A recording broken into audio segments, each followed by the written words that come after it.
Atau penginjil, tetapi merupakan panggilan bagi setiap orang percaya. Karena itu, mari kita terus diperlengkapi agar mampu menjadi murid Kristus yang bertumbuh, melayani dengan benar, dan membawa semakin banyak orang mengenal kasih Tuhan. Sebuah kawan kita, inilah kita sendiri menceritakan yang beritahu. Ya, bukan untuk orang percaya. Itu juga sama, kemudian tapi kita ceritakan, kita beritahukan pengalaman hidup bersama Kristus. Kemudian dalam posisi kita sebagai pengikut Kristus, Bapak Ibu, tidak sekedar piawi dan rajin mempergunakan alat komunikasi, alat media online dan alat lainnya di era digital. Tidak sekedar. Kita memang harus adaptif memakai era ini. Tapi tidak sekedar di situ. Tidak sekedar tekun dan teratur memilih dan mengatur narasi yang kita sampaikan secara verbal dan atau melalui media. And the key verse for Global Training Network is 2 Timothy 2 verse 2.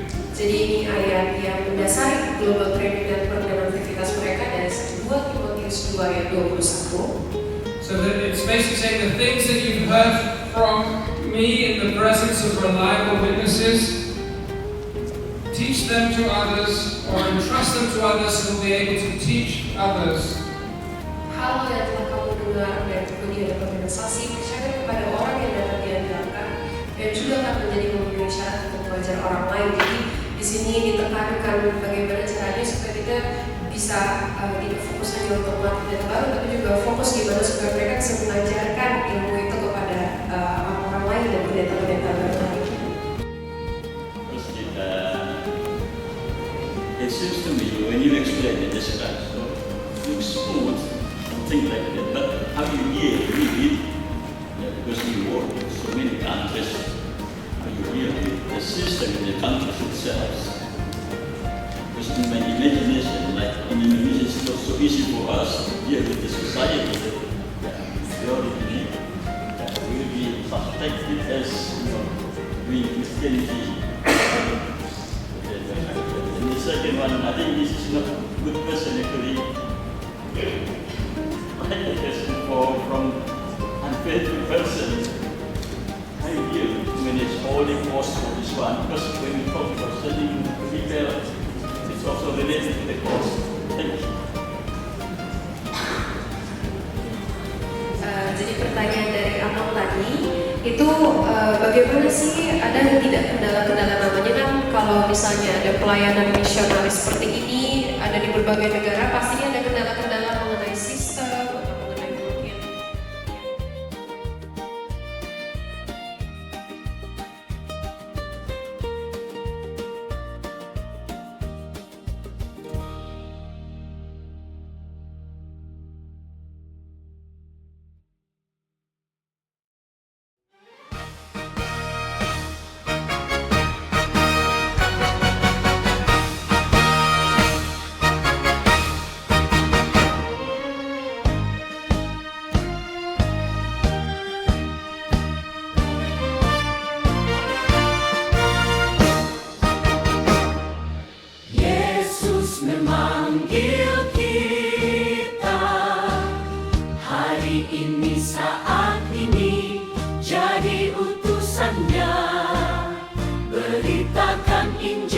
keselamatan jangkau seluruh dunia. Di kota dan di desa, di bandar pasar juga, di rawa pantai dan lembah, dinantikan kehadiranmu, bawa damai sejahtera dari Allah. Seminari HKBP, bersinarlah, kobarkanlah, kita surat Kristus, amanat cinta kasih Allah bagi dunia. Tua muda bangkit bersama, bulatkan tekad, bersatulah, kuatkan iman, terima kuasa Roh Kudus, hidup benar jadi teladanlah. Seminari HKBP, bersinarlah, kobarkanlah. Silakan maju Inang Gading. Bapak berat, nah saya hafal nih. Inang Gading. Seksi Zenita berat, ayo di sini. Ini ada batasnya. Jangan supaya speed, ada batas supaya speed. Tapi di sini juga boleh. Di sini boleh. Silakan. Ya, di sini boleh, Mak. Nah, di sini boleh. Di sini ya, Mak? Boleh. Di sini boleh. Ini supaya tadi terpengaruh jadi kita yang tadi ya.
Nanti di samping sini.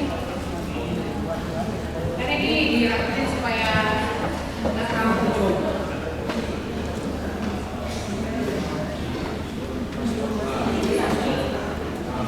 Ini nanti akan diunggah setelah pembicaraannya.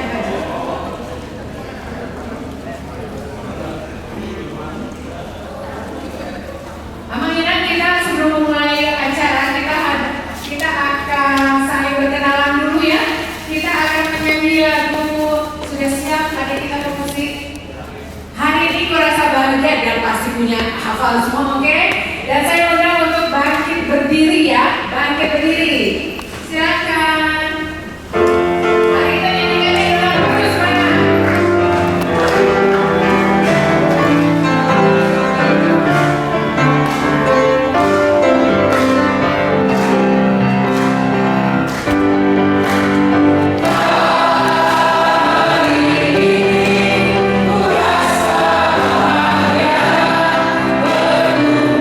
Bersama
terima kasih juga kepada Abang Inan dari undangan di luar HKBP Menteng yang sudah hadir. Di sini ada dari HKBP Menteng atas, ada HKBP Kertolo.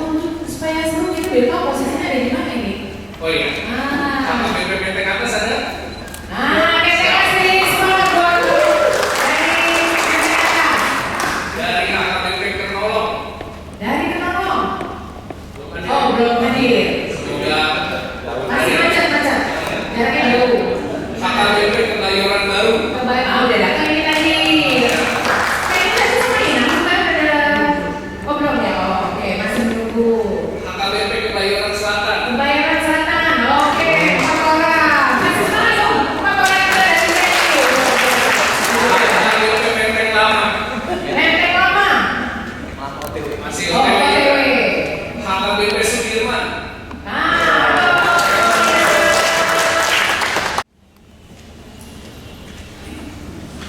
Selamat datang Bapak Ibu yang kasih Tuhan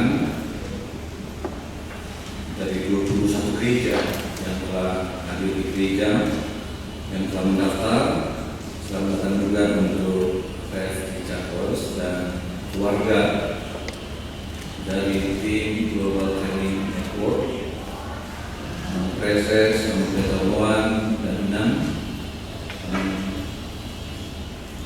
para pendeta yang datang dari distrik DKI Jakarta dan tim Kairos yang terlibat dalam pelayanan.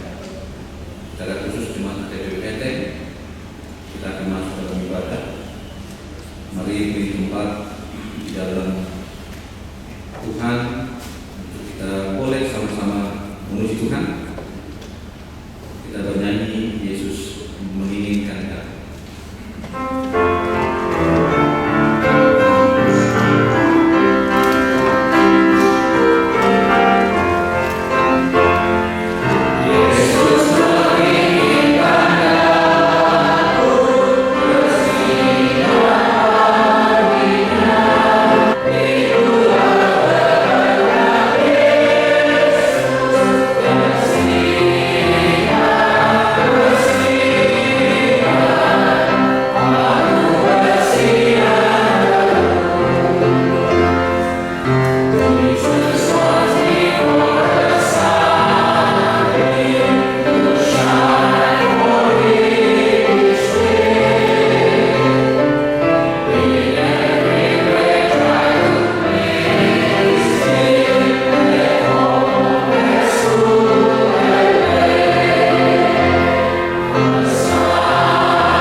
Untuk menjadi murid yang baik, mengobarkan semangat pelayanan Zending dalam diri kami bersama dengan gerejamu HKBP di Distrik 8 DKI Jakarta.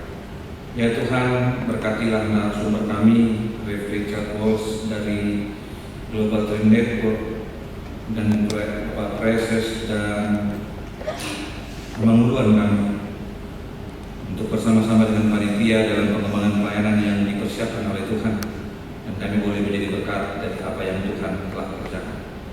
Berikan kami hikmat Tuhan dan kerendahan hati untuk belajar dengan kerinduan yang baru, kami menerima pengalaman dan pendidikan ini.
mengisi dan membekali kami ini dengan kenalan akan firman Tuhan.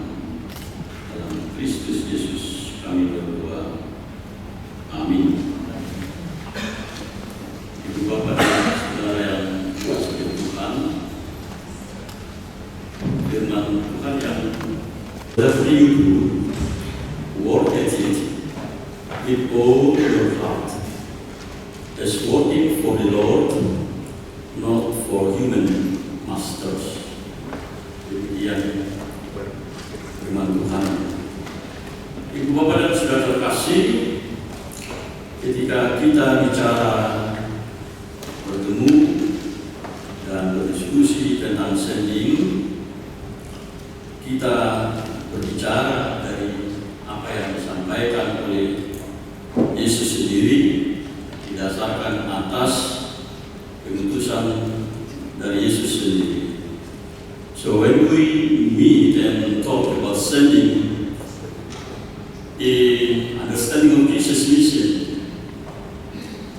we will find one of Jesus' words that is said as command by saying, "Go into all the world and preach the gospel to all creation." Jadi ini perkataan Yesus yang mengatakan, pergilah ke seluruh dunia, beritakanlah Injil kepada segala makhluk. Apa yang menarik di sini, Bapak Ibu sekalian, what is unique here, that Jesus commanded to preach the gospel not just to the people or human being, but also to all creation.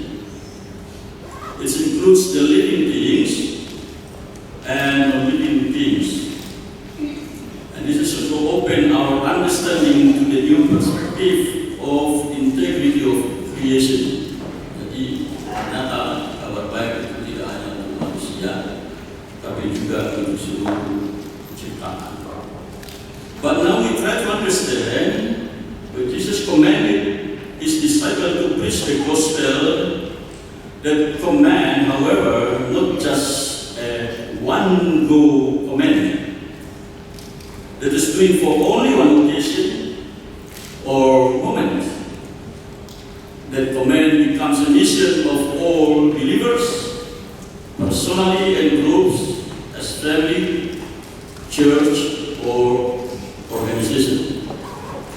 The command we understand not just an order given by the master, nor as an option for us to do or not to do based on our willingness, but it becomes the duty and responsibility task that we should do as a part of believers' response to God's grace.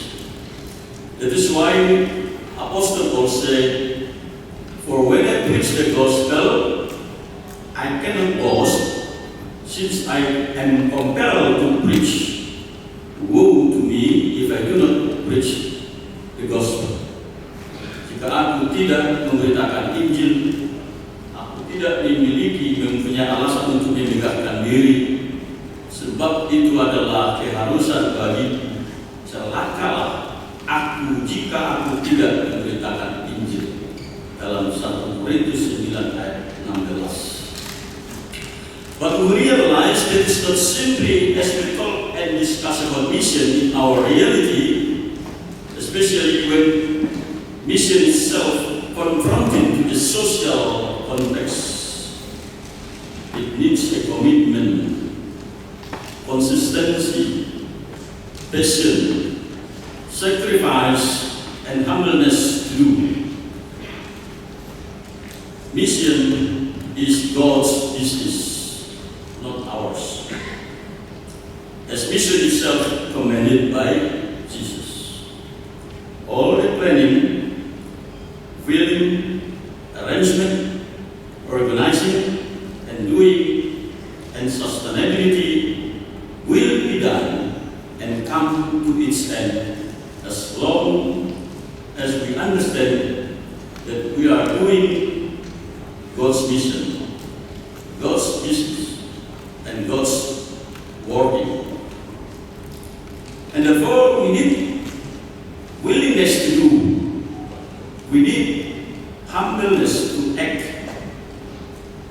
we should be happy to do without grumbling, without complaining, without excusing. Apostle Paul said, whatever you do, work at it with all your heart, as working for the Lord, not for human master. Work with all our heart, emphasizing the role of heart. Heart is the center of our life, the center that drives all deeds and acts. So, the mission will be only possible to do when it starts from our heart, not logical thinking. And dear brother and sister in Christ, we are happy to be here and gladly to know that our gracious God presenting one of his dedicated and humble person who has a passion and deep understanding about mission. His name is Richard Wallace, who worked with Global Training Network from the United States. With the richness of his experience, especially in a global context, we will be equipped and trained to understand the divine expedition. We will be blessed if we also involving in discussing and sharing from our local perspective of Indonesia, which is very diverse in many aspects of cultural and religious context, and even political aspect. And finally, we thank our gracious God who bring us all here. Even this opportunity to learn and listen to each other as a fellow disciple of Jesus who are entrusted to preach the gospel, to do his mission. We are also thanking God for our cooperation, especially by the presence of our fellow brothers and sisters in Christ from other local resorts in the HKBP district, the Labat DKI Jakarta. Your presence will be so meaningful for us in the future in order to build that working and togetherness in God's mission. Amin. Terima kasih Bapa di surga, kami boleh sejenak disapa oleh firman-Mu, menguatkan kami, mengingatkan kami akan tugas dan misi yang Tuhan embarkan dari setiap kami. Berkatilah pertemuan ini, berkati seminar ini, pembekalan ini bagi kami. Dalam Kristus Yesus kami berdoa. Amin.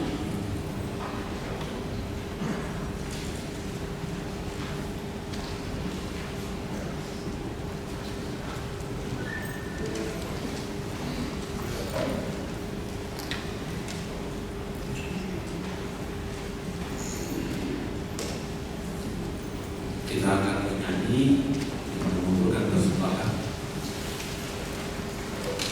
Kita harus membawa berita sebagai respon dari firman Tuhan yang kita akan lihat. Kita bernyanyi dan mengumpulkan persembahan. Damai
kerajaan Tuhan di dunia ini. Biarlah seminar ini kiranya Tuhan izinkan boleh berlangsung dalam kuasa-Mu, dalam arahan-Mu, memberkati setiap kami, memberkati kami semua. Dan segala keinginan, kerinduan hati kami dipersembahkan kepada Tuhan dalam keadaan hati dan menyatakan agar kehendak melayang jadi bagi kami semua. Dengarkanlah juga doa kami ya Tuhan, sebagaimana doa yang Engkau ajarkan kepada murid-murid-Mu. Bapa kami yang di surga, dikuduskanlah namamu, datanglah kerajaanmu, jadilah kehendakmu di surga. Berilah kami pada hari ini makanan kami secukupnya, dan ampunilah kami kesalahan kami, seperti kami juga mengampuni orang salah. Dan janganlah membawa kami ke pencobaan, tetapi lepaskanlah kami dari yang jahat. Karena Engkau yang kerajaan, dan kuasa, dan kemuliaan sampai selama-lamanya. Anugerah Tuhan kita Yesus Kristus, kasih setia dari Allah Bapa, dan persekutuan dalam kuasa Roh Kudus-Nya memberkati kita hari ini sampai selama-lamanya. Amin.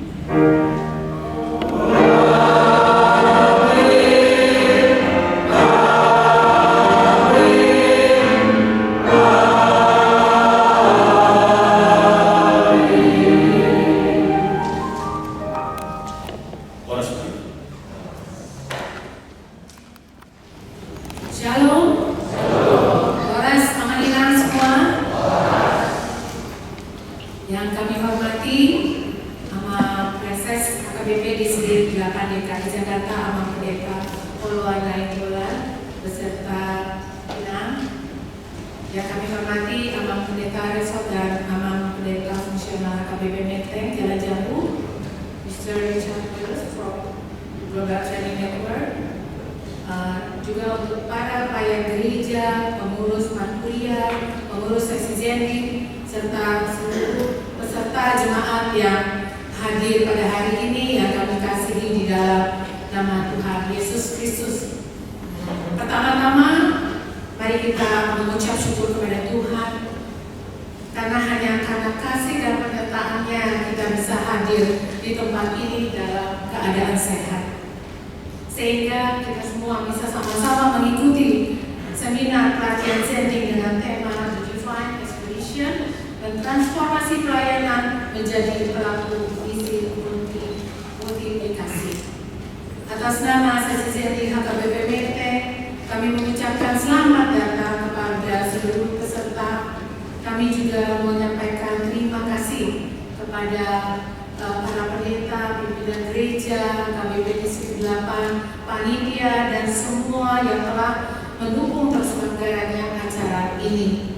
Acara ini merupakan acara yang penting juga bagi seksi Zending dan mungkin di kemudian hari juga bisa ada seminar-seminar yang dapat membekali para seksi Zending. Seminar ini kami selenggarakan juga karena kami meyakini bahwa amanat agung Kristus bukan hanya sebagai tugas dari para pendeta atau penginjil, tetapi merupakan panggilan bagi setiap orang percaya. Karena itu, mari kita terus diperlengkapi agar mampu menjadi murid Kristus yang bertumbuh, melayani dengan benar, dan membawa semakin banyak orang mengenal kasih Tuhan. Melalui materi nanti yang akan disampaikan, mari kita sama-sama belajar bagaimana pelayanan dapat menghasilkan dampak yang berlipat ganda melalui pemuritan, pengembangan kepemimpinan, dan misi yang berkelanjutan.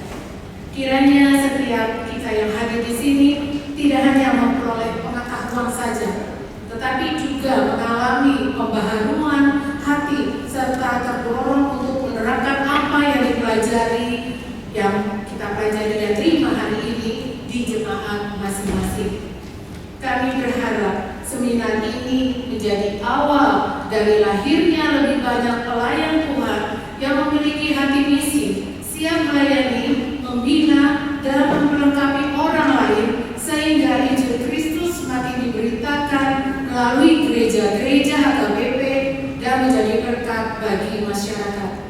Akhir kata, kami mengucapkan selamat mengikuti Kiranya Roh Kudus memimpin setiap sesi, membuka hati dan pikiran kita, serta menjadikan pertemuan ini menghasilkan buah yang nyata bagi kemuliaan nama Tuhan.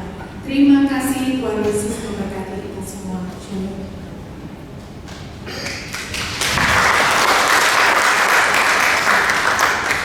Selanjutnya kami undang Amang Preses Distrik 8 HKBP. Shalom Bapak Ibu.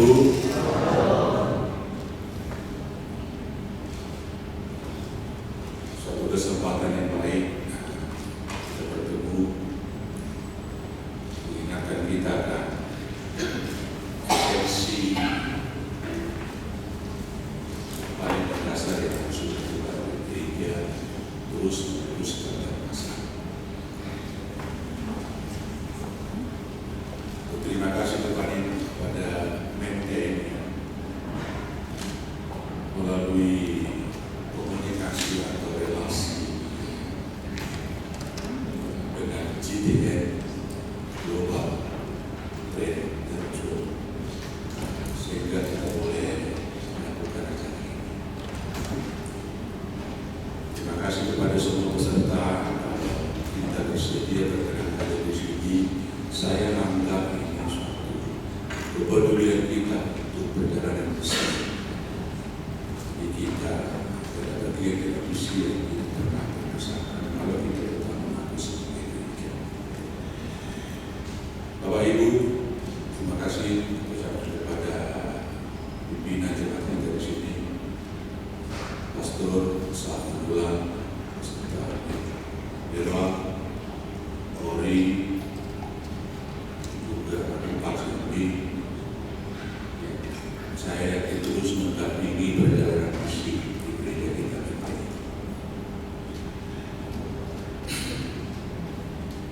Teman-teman, kalau boleh saya mulai dari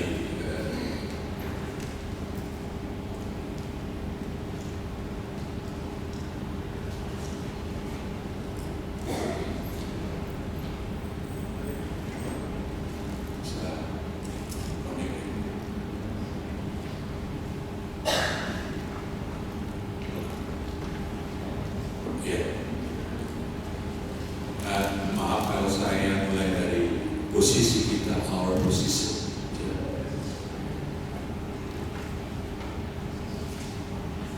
Sangat tegas dan jelas kalau kita mengingat Paulus apa yang dikatakan Paulus ini Galatia pasal 2 ayat 19-20.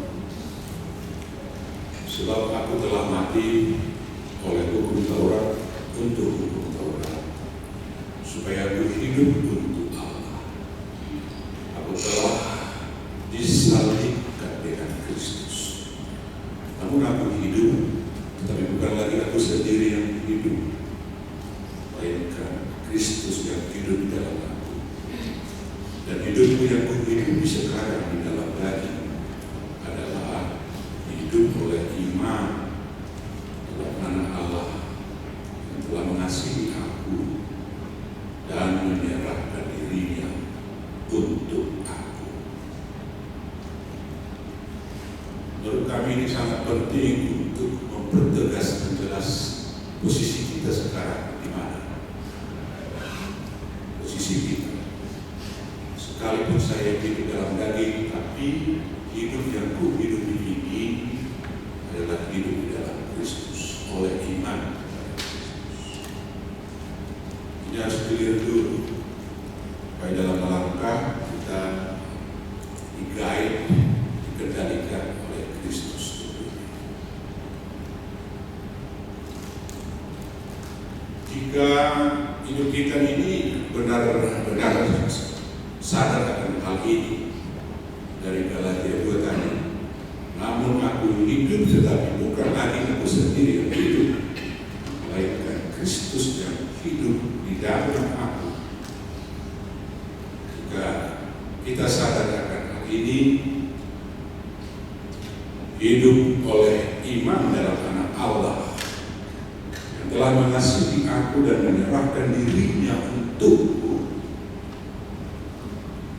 tentu berangkat dari kesadaran tersebut kita harus melakukan apa yang dikerjakan dan diteladankan Kristus yang hidup di dalam diri kita.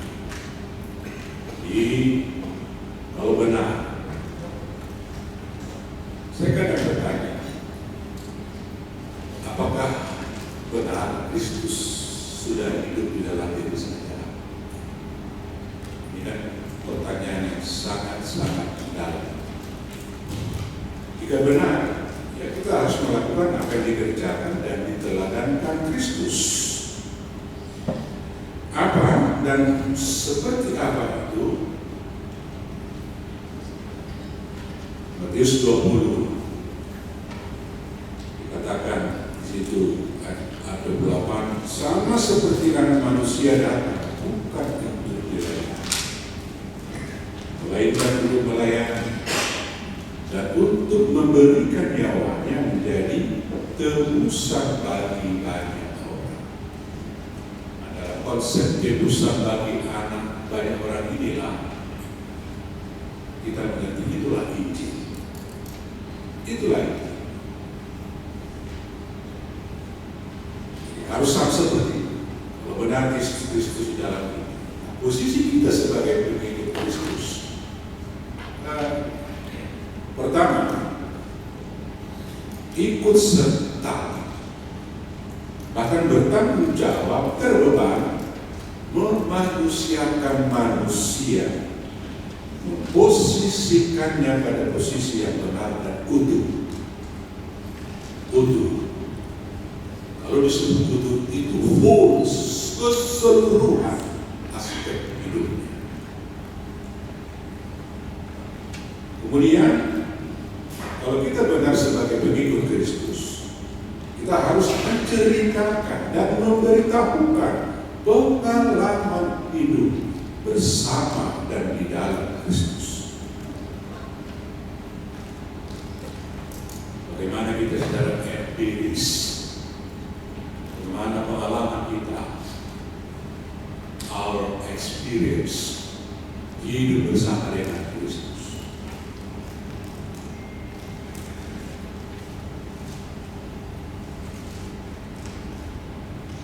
Menurut sepengetahuan kita, inilah tugas kita, menceritakan, memberitahukan.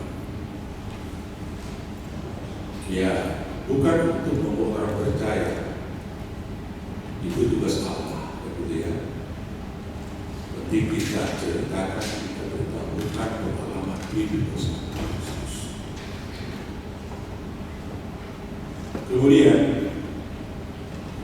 dalam posisi kita sebagai pengikut Kristus, Bapak Ibu, tidak sekedar piawai dan rajin mempergunakan alat komunikasi, alat media online dan alat lainnya di era digital ini. Tidak sekedar. Kita memang harus adaptif memakai era ini. Tapi tidak sekedar di situ. Tidak sekedar tekun dan teratur memilih dan mengatur narasi yang kita sampaikan secara verbal dan atau melalui media lain. Tidak sekedar, walaupun itu penting, tetapi lebih kepada gaya hidup, lifestyle,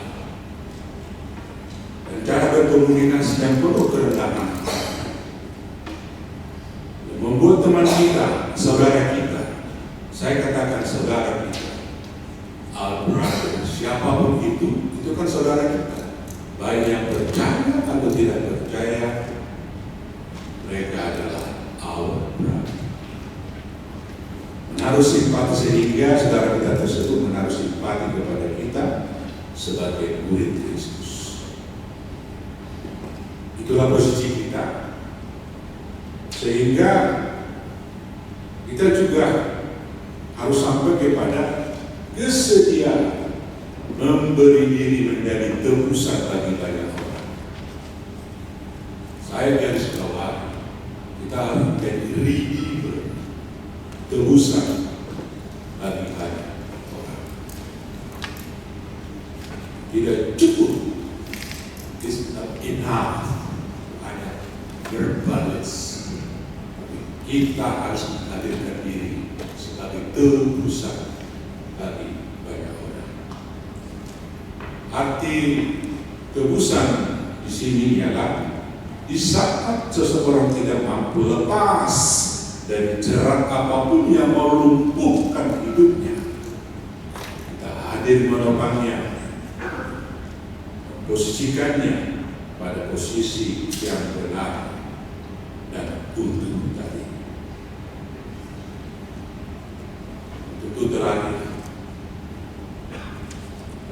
memohon kepada pemilik hidup, memohon kepada pemilik hidup yaitu Allah, menjadikan saudara kita percaya kepada Sang Juru Selamat. Kita hanya menceritakan, kita hanya memberitahukan siapa Kristus dan pengalaman hidup bersama Kristus. Selebihnya, dia percaya di posisi kita hanya memohon. Kiranya yang telah melihat siapa kita, mendengar cerita kita, mereka akan bertobat.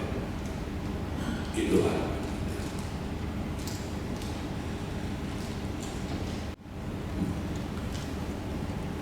We thank you, Rev. Richard Wells, for visiting the Academy Church to help and to encourage us to read the church that is faithful to its calling. We believe the church must continue to take responsibility and bear the burden to proclaim the gospel. We pray that Christ, who is the head and owner of church, will continue to strengthen his followers to fulfill their calling. Once again, thank you for your attention and willingness to serve. Shalom. Horas.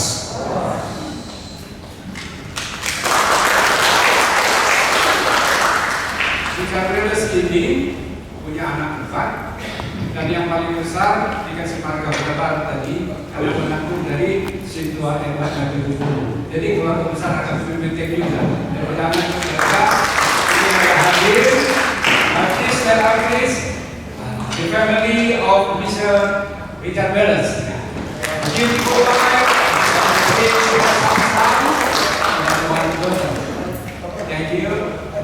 GTN ini punya target 5 tahun ke depan 100 negara, 50.000 pendeta dibina, 500 leaders dihasilkan, dan 5.000 gereja baru. Jadi pengalamannya luar biasa, dan mereka katakan bahwa Yerusalemnya dari Afrika, Judea dan Samaria Eropa, dan ujung dunia Indonesia. Nah, itu misi mereka utama dulu yang akan menarik kepada kita dan membangkitkan kembali semangat. Karena apa? HKBP dalam sejarah panjangnya punya penginjilan luar biasa. Nias, Mentawa, Enggano, Riau, dan di DKI berkembangnya resort yang 55, kemudian gereja 80-an, dan kemudian akan ada pos pelayanan. Itu juga adalah kerjaan saya. Tapi menurut saya itu sudah terlambat. So, saya sedikit kulit saja, metodologi mereka bagus, nanti kita sharing. Yaitu yang pertama, berkumpul bersekutu bersama, kemudian melatih. Pertama dilatih, doktrinnya benar, kemudian karakternya bagus, artinya baru skillnya piawai, dan baru terjadi komunikasi. Nanti beliau akan sharing. Yang bertanya boleh langsung dalam bahasa Inggris, tapi semua jawaban nanti akan diterjemahkan oleh Mika. Jadi ini kompak sekali, Mika ini adalah baru mainnya. Jadi translatornya pasti tak salah lah ya, karena mentranslate dari mertuanya. So, Mr. Welles, we welcome you to our church, and Mika, please take a floor. Dan tepuk tangan untuk bisa khusus nanti yang mau bertanya ada voucher dari panitia. Dan nanti metodenya, beliau tadi kita diskusi boleh di tengah-tengah dia kita interaktif kepada kita. Itu pun nanti yang diajarnya dapat voucher juga. Tapi sesudah paparannya nanti moderator akan buka discussion. So, Mr. Welles, please, and Mika. Good afternoon. It's a tremendous joy to be here. Suatu kehormatan yang besar buat saya berada di sini.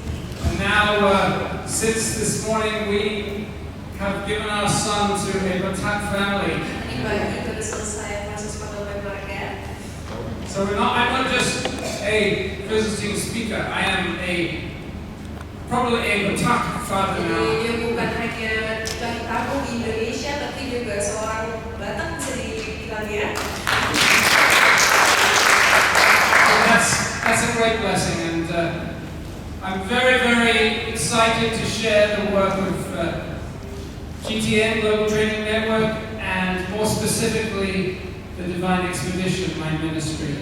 Suatu berkat bisa di sini dan saya sangat excited, saya sangat semangat untuk membagikan sedikit mengenai Global Training Network dan bagaimana metode-metode Global Training Network mengenai misi-misi yang sudah dilakukan sebelumnya.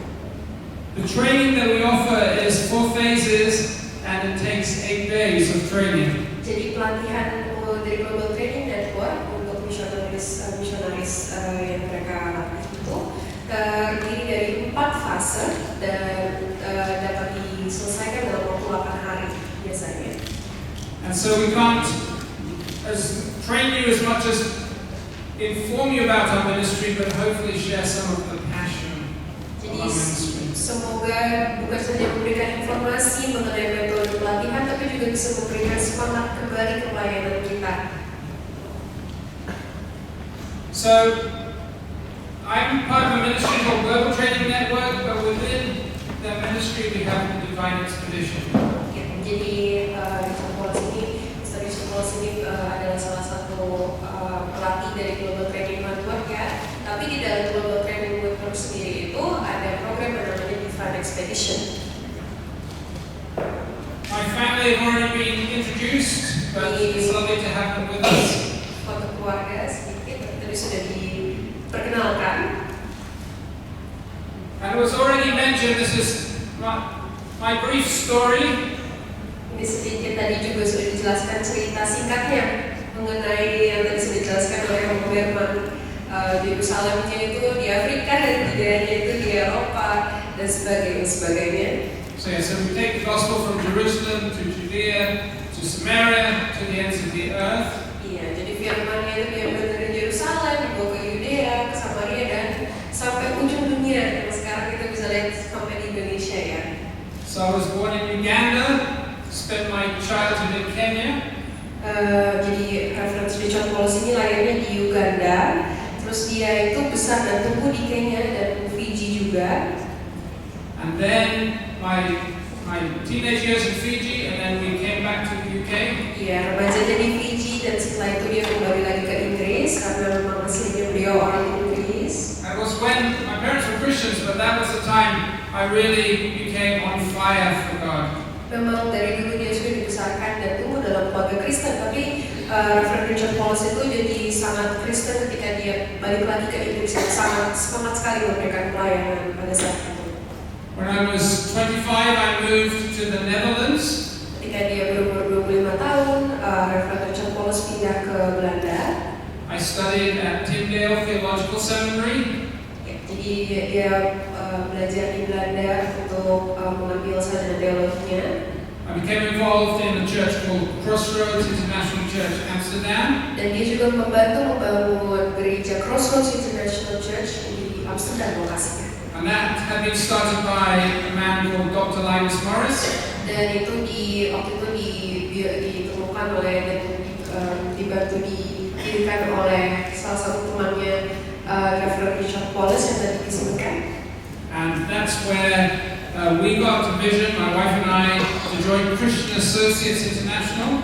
Dan di saat itulah dia memutuskan untuk bergabung dengan istrinya di organisasi Christian Association.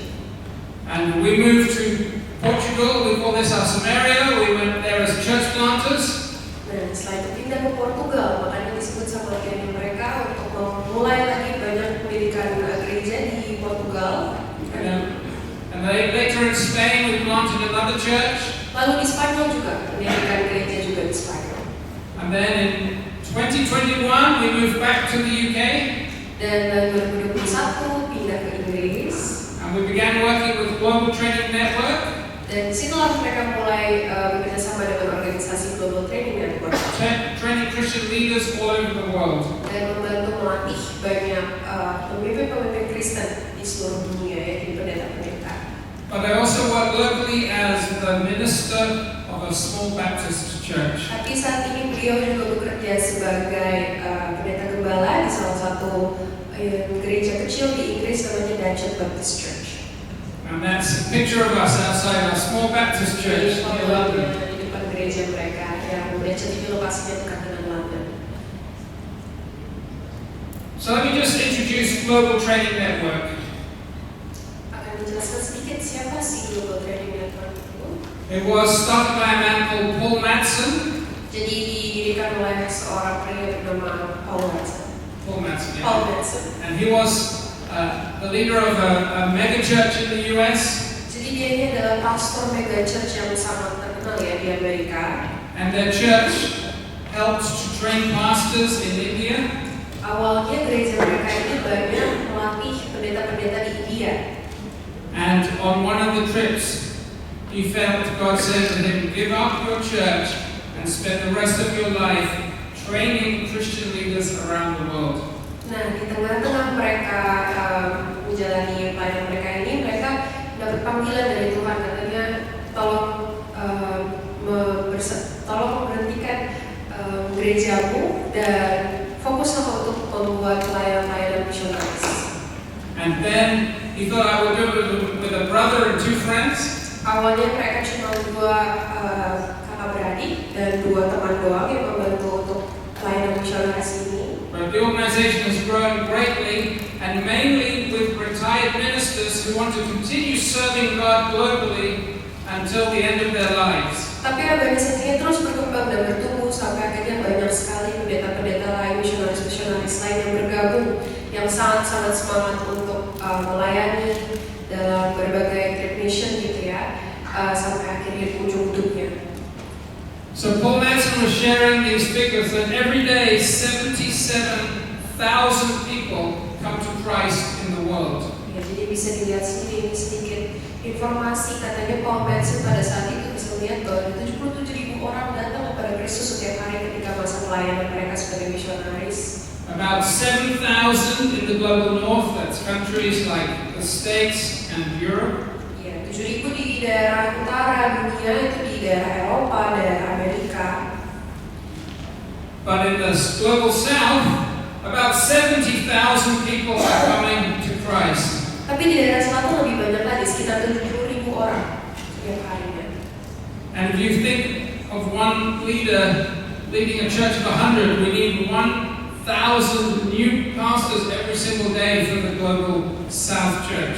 Ya, jadi dengan perkembangan pertumbuhan gereja yang sangat pesat ini dibutuhkan ya, apalagi di daerah dunia selatan itu sekitar 1.000 pendeta baru setiap harinya supaya bisa terus keep up dengan 77.000 orang yang datang ke Kristus setiap hari. And I love this quote from Stephen Lutz. He's the author and founder of Harvesters International Ministries. He says, "Here is the challenge. The church in the majority world is growing at the speed of a bullet train. The equipping and training of pastors and leaders is traveling at the speed of a bicycle. Jadi bisa dilihat ini salah satu quotes yang Reverend John Paul sangat suka dari pendeta Stephen Lutz. Jadi intinya adalah memang gereja di negara mayoritas ini berkembang dengan kecepatan yang sangat-sangat cepat ya. Tapi tidak seimbang dengan pertumbuhan jumlah pendeta dan pemimpin yang tersedia. So there's a tremendous need to train Christian leaders. Jadi sangat-sangat dibutuhkan dan sangat penting untuk melatih pendeta-pendeta baru dan pemimpin-pemimpin Kristen baru. And the methodology is to gather people, Christian leaders for training. Jadi metodologinya gimana sih? Jadi pertama ada mengumpulkan orang-orang yang untuk dilatih ya, untuk belajar jadi pendeta-pendeta baru. To offer training that is for the head, that's doctrine. Ya, jadi kalau untuk pelatihannya sendiri, pertama yang paling penting itu untuk di sebagai simbol itu kepalanya itu harus diisi dengan doktrin. To work on the heart, developing Christian character. Untuk hati itu kita harus bisa mengembangkan karakter Kristen yang baik. And then to offer practical skills. Dan juga harus bisa kita menawarkan keterampilan-keterampilan yang praktikal ya. And the long-term goal is to multiply the trainings through national churches. Dan yang paling penting adalah bagaimana caranya kita bisa memultiplikasi pelatihan-pelatihan ini, jadi bisa membuat pendeta-pendeta baru lagi. So it's training Christian leaders to train others. Jadi kita juga fokusnya bukan hanya melatih untuk menjadikan ada pendeta baru, tapi juga bagaimana caranya pendeta-pendeta baru ini juga bisa melatih pendeta-pendeta baru lain nanti ke depannya. I like to call it the 100-1000 vision. Jadi ini visinya itu dibilang adalah seperti multiplikasi dari 1 ke 100 sampai ke 1000. This isn't from Global Training Network, this is from me, from my heart. Ini metodologinya Reverend Richard Paul sendiri. If we can train a Christian leader, they can disciple their church of 100, they can bless the community of 1,000.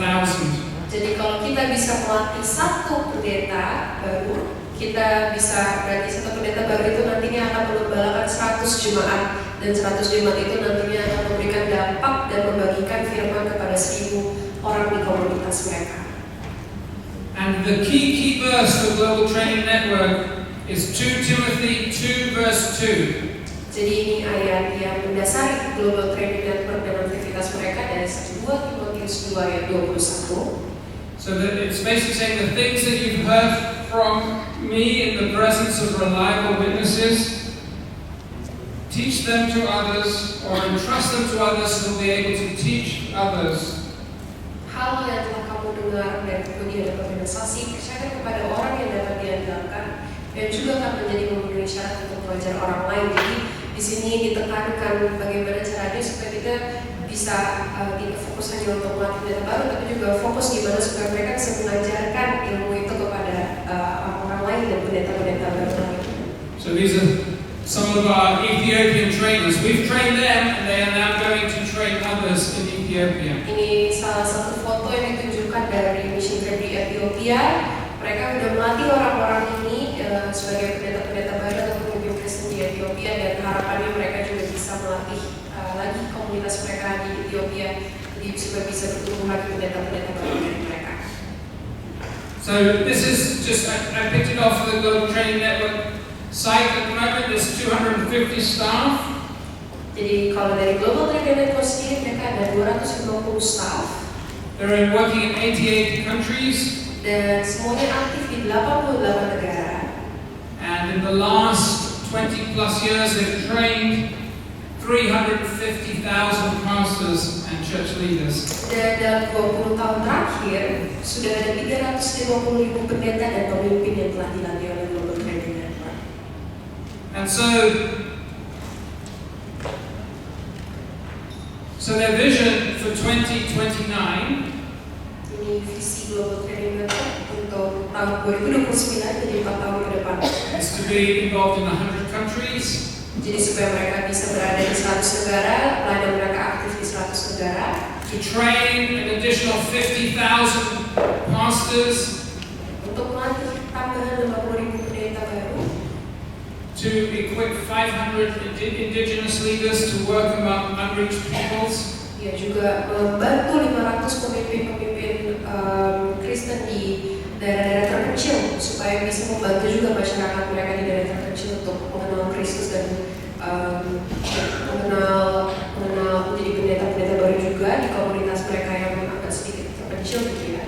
and to see 5,000 new churches planted by indigenous leaders. 5,000 new churches planted by indigenous leaders. Dan juga untuk membantu membuat 5.000 gereja baru yang akan didirikan bersama dengan para pemimpin-pemimpin Kristus di daerah-daerah yang terpencil. And to multiply leaders and trainers to the 3rd and 4th generation. Dan untuk juga multiplikasi, jadi menambah jumlah pelatih atau pendeta-pendeta baru atau pemimpin-pemimpin Kristen baru yang bisa juga melatih komunitas hingga generasi ketiga dan keempat. So that's just an introduction to Global Training Network. Within Global Training Network, I work for a team called the Divine Expedition. Jadi tadi sedikit perkenalan mengenai organisasi Global Training Network ya. Dan sekarang kita akan masuk ke program Global Training Network yang namanya Divine Expedition. And it gets its name from a book that was written by Dr. Linus Morris and his son Linus Jr. Jadi ini bukunya ditulis sama pendirinya Global Training Network ya, Linus Senior dan Linus Junior. Mereka buat buku ini. And it asks the question, where are you in the book of Romans? Dan mereka banyak bertanya, di mana kamu berada dalam kitab Roma? And it's talking about Romans being Paul's core message. If you want to know what Paul's message was, you read Romans. Ya, kalau misalnya sangat menekankan juga pesan-pesan dari Paulus. Kalau misalnya kamu bertanya-tanya, kamu di bagian mana di Roma banyak, bacalah. Kalau mau mengerti pesan-pesan di Paulus, bacalah kitab Roma. And it's about how Romans is the greatest expedition of all times. Dan bagaimana kitab Roma itu menceritakan ekspedisi yang terhebat yang ada dalam sejarah Alkitab. It's God setting out from heaven to rescue and restore us. Bagaimana caranya Tuhan datang untuk menyelamatkan dan merestorasi kita sebagai rancangan ilahi. And it's about God sending us out to rescue and restore others. Tapi juga menceritakan bagaimana cara Tuhan mengirim kita untuk menyelamatkan dan merestorasi juga orang-orang dan komunitas di sekitar kita. So the Divine Expedition exists to multiply movements that equip leaders to reach people for Christ, make disciples, develop leaders, and start small groups that can become reproducing churches. Jadi ini adalah misi dari si Divine Expedition itu ya, seperti yang bisa dilihat di slide. Oh, you can read it off the slides here. Good plan. And we offer a four-phase training. Yes, jadi tadi udah dibilang kita ada beberapa fase. Ini ada fase 1, fase 2, fase 3, fase 4-nya. And we'll go through later some of the key points of each phase, but just to introduce it, phase 1 is your rescue. Jadi yang pertama, fase 1 adalah penyelamatan Anda. It's about Romans as a life transformation and a missional impact map. Jadi kitab Roma itu sebagai peta transformasi hidup ya, dan bagaimana caranya kita bisa melihat dampak dari misi-misi ekspedisi. Phase 2 looks at our hearts and it's about aligning our hearts with the Father heart of God. Fase kedua, bagaimana kita melaraskan hati kita dengan Tuhan. Phase 3 we call your training. That's about empowering others for multiplication. Fase ketiga, bagaimana kita memberdayakan orang lain untuk mereka juga membantu proses multiplikasi itu untuk mereka bisa melatih orang-orang lain di sekitar mereka. And then phase 4 we call your mission, and it's looking at the book of Acts and how we multiply movements that reach people for Christ, make disciples, develop leaders, and plant and grow churches. Dan fase keempatnya adalah benar-benar misi kita atau misi Anda ya, bagaimana melalui tindakan kita bisa bermultiplikasi dan juga menjangkau orang-orang di sekitar kita, komunitas kita, untuk menjadikan mereka juga murid dalam Kristus, mengembangkan pemimpin yang baru lagi dan menanam dan menumbuhkan gereja. And we offer a pathway to training, to becoming a master trainer.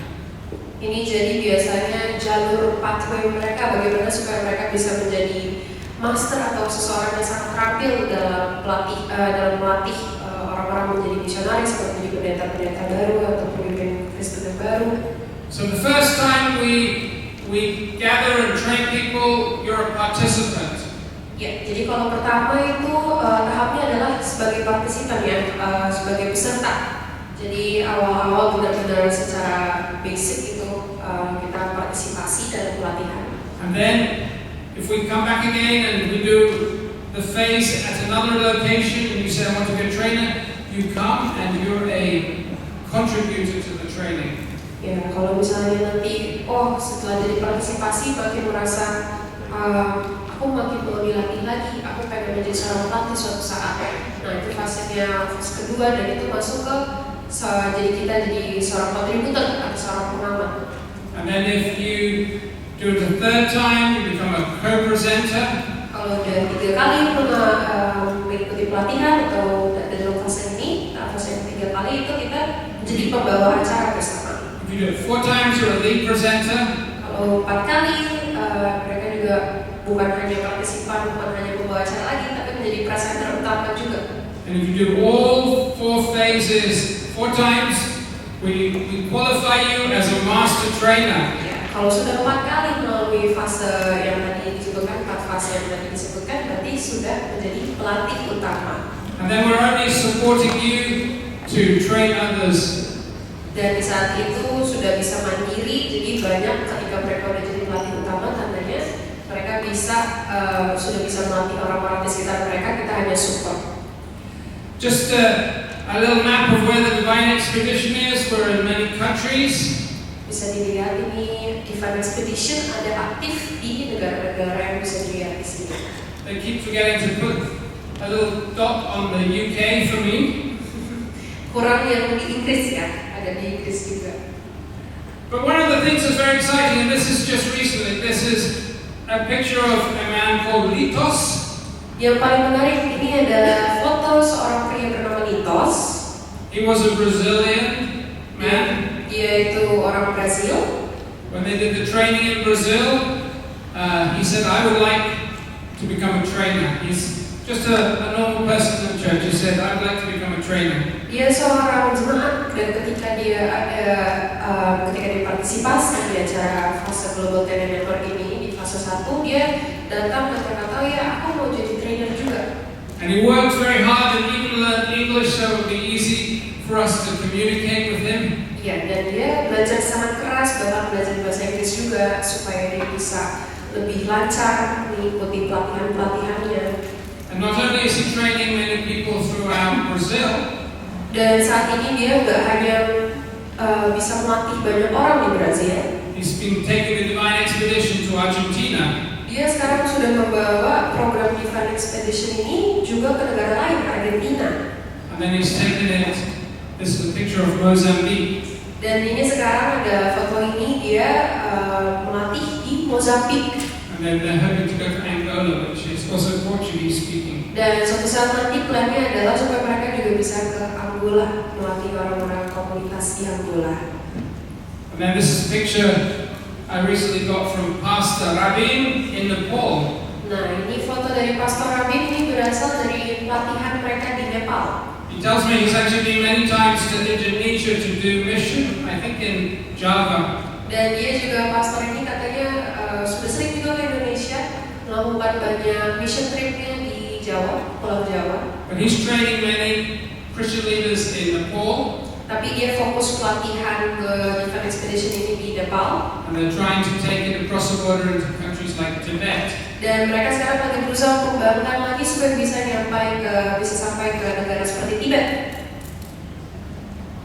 And then this is just to remind you that we have new modern technologies. This is a training that's going on at the moment every week.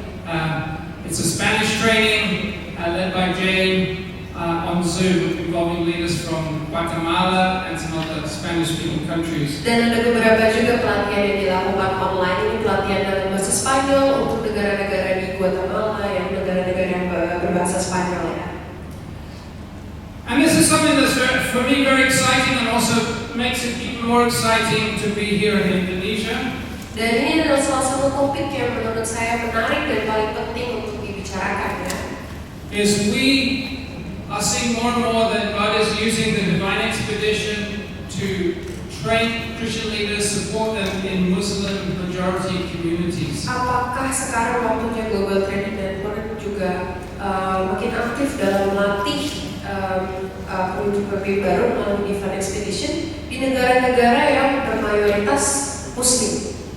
And so we've been involved in Sierra Leone, training Christian leaders in a Muslim majority community. Salah satu contoh negara mayoritas Muslim yang ada dalam Divine Expedition program ini ada di Sierra Leone salah satunya. And many of the people we train in Ethiopia want to take the gospel to Muslim majority countries. Dan banyak sekali juga request dari pelatih-pelatih yang mereka latih di Ethiopia untuk membawa juga Divine Expedition program ini ke negara-negara bermayoritas Muslim. We're wondering, is God opening a door for us in Indonesia to help train Christian leaders in a Muslim majority nation? Dan sekarang juga kita bertanya-tanya apakah ini juga waktunya kita datang ke Indonesia untuk juga bisa membagikan Divine Expedition program ini dan melatih banyak pendeta-pendeta baru, pemimpin Kristen baru di negara yang bermayoritas Muslim besar. This is just a picture from our recent National Director Summit in Addis. Ini salah satu foto dari National Summit mereka, jadi ada konferensi nasional dari GTN di Addis. And we were overjoyed that Dr. Linus, who's 85 years old, flew from California to Ethiopia to join us and encourage us at our summit. Dan ini ada foto Dr. Linus juga, dia pendirinya si GTN tadi yang sudah berumur 85 tahun, tapi beliau bisa datang secara fisik untuk membagikan semangat pelayanan kepada pelatih-pelatih.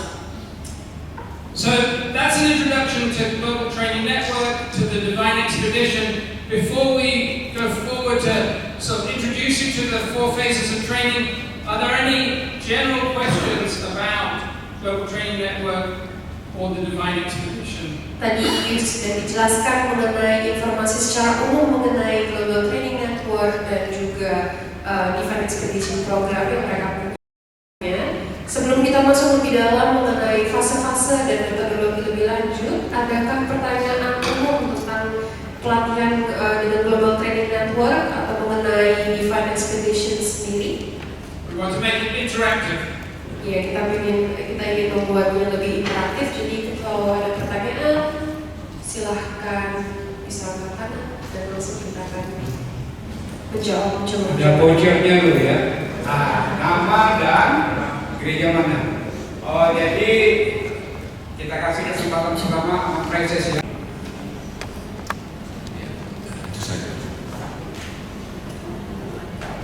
Why Roma is the first? Start from. That's a good question. Why does it start from Romans?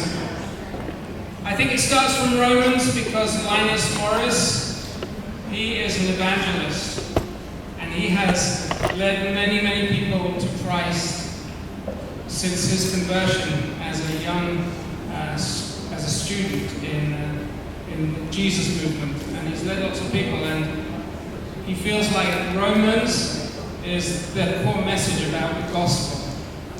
And we'll talk a bit more about it, but so it just became the name for our ministry, but I think that's why we began with the book of Romans. Jadi kenapa basisnya itu Kitab Roma? Karena Dr. Linus sendiri, pendiri si Global Training Network ini, dia latar belakangnya evangelis ya, denominasinya. Jadi ketika dia waktu masih muda, dia banyak mengembalakan orang-orang ke Kristus, dan dari proses dari pengalaman pribadinya itu, proses pengalaman pribadi mengembalakan orang-orang ke Kristus, dia merasa inti pelayanan itu sangat-sangat kental ada di dalam Kitab Roma. Jadi mengapa Global Training Network itu dibasiskan dari Kitab Roma, dari pengalaman pribadi Dr. Kunus. Next, Ibu. Nama dan dari gereja mana? Oh iya, saya Mega. Ternyata tidak. Saya dari KBP Sudirman, saya Mega, Duta Kalung di Sini Bengo. Pertanyaan umum, Bu aja ya. Tadi di sini banyak di sini, tapi Bu aja. Apa tujuan utama program Divine Expedition bagi pelayanan misi di KKP? 1. Mengapa metode pelatihan ini dipilih untuk memperlengkapi jemaat dalam penginjilan dan pemuridan? Terima kasih.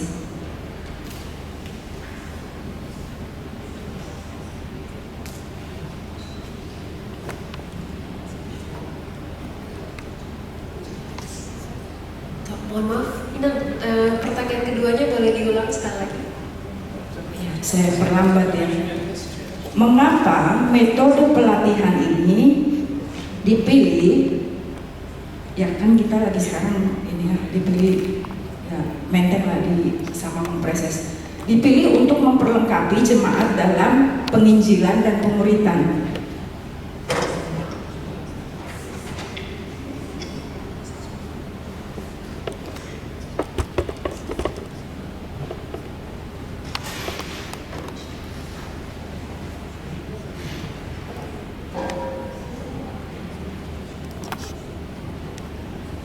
So the first question is, how does it fit with this denomination?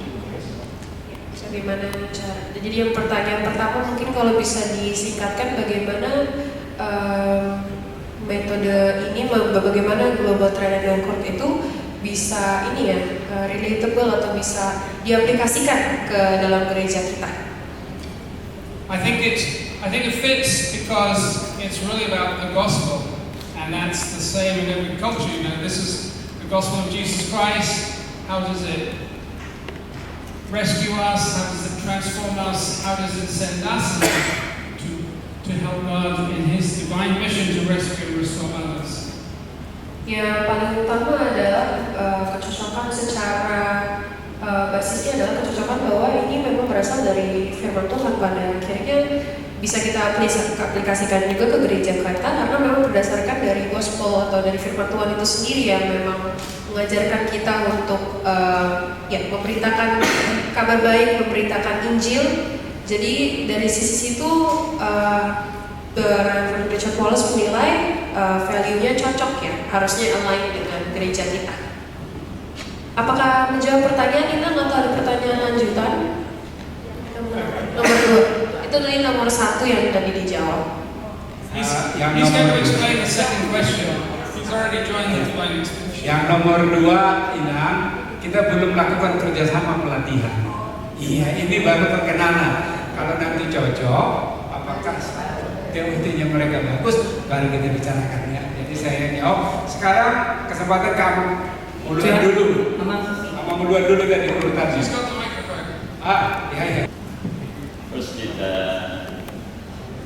it seems to me when you explain it, this right, so it looks smooth, something like that. But how you hear, read it, yeah, because you work in so many countries, how you hear the system in the countries itself. Because in my imagination, like in Indonesia, it's not so easy for us here with the society that, theoretically, will be suspected as, doing Christianity. And the second one, I think this is not a good question actually.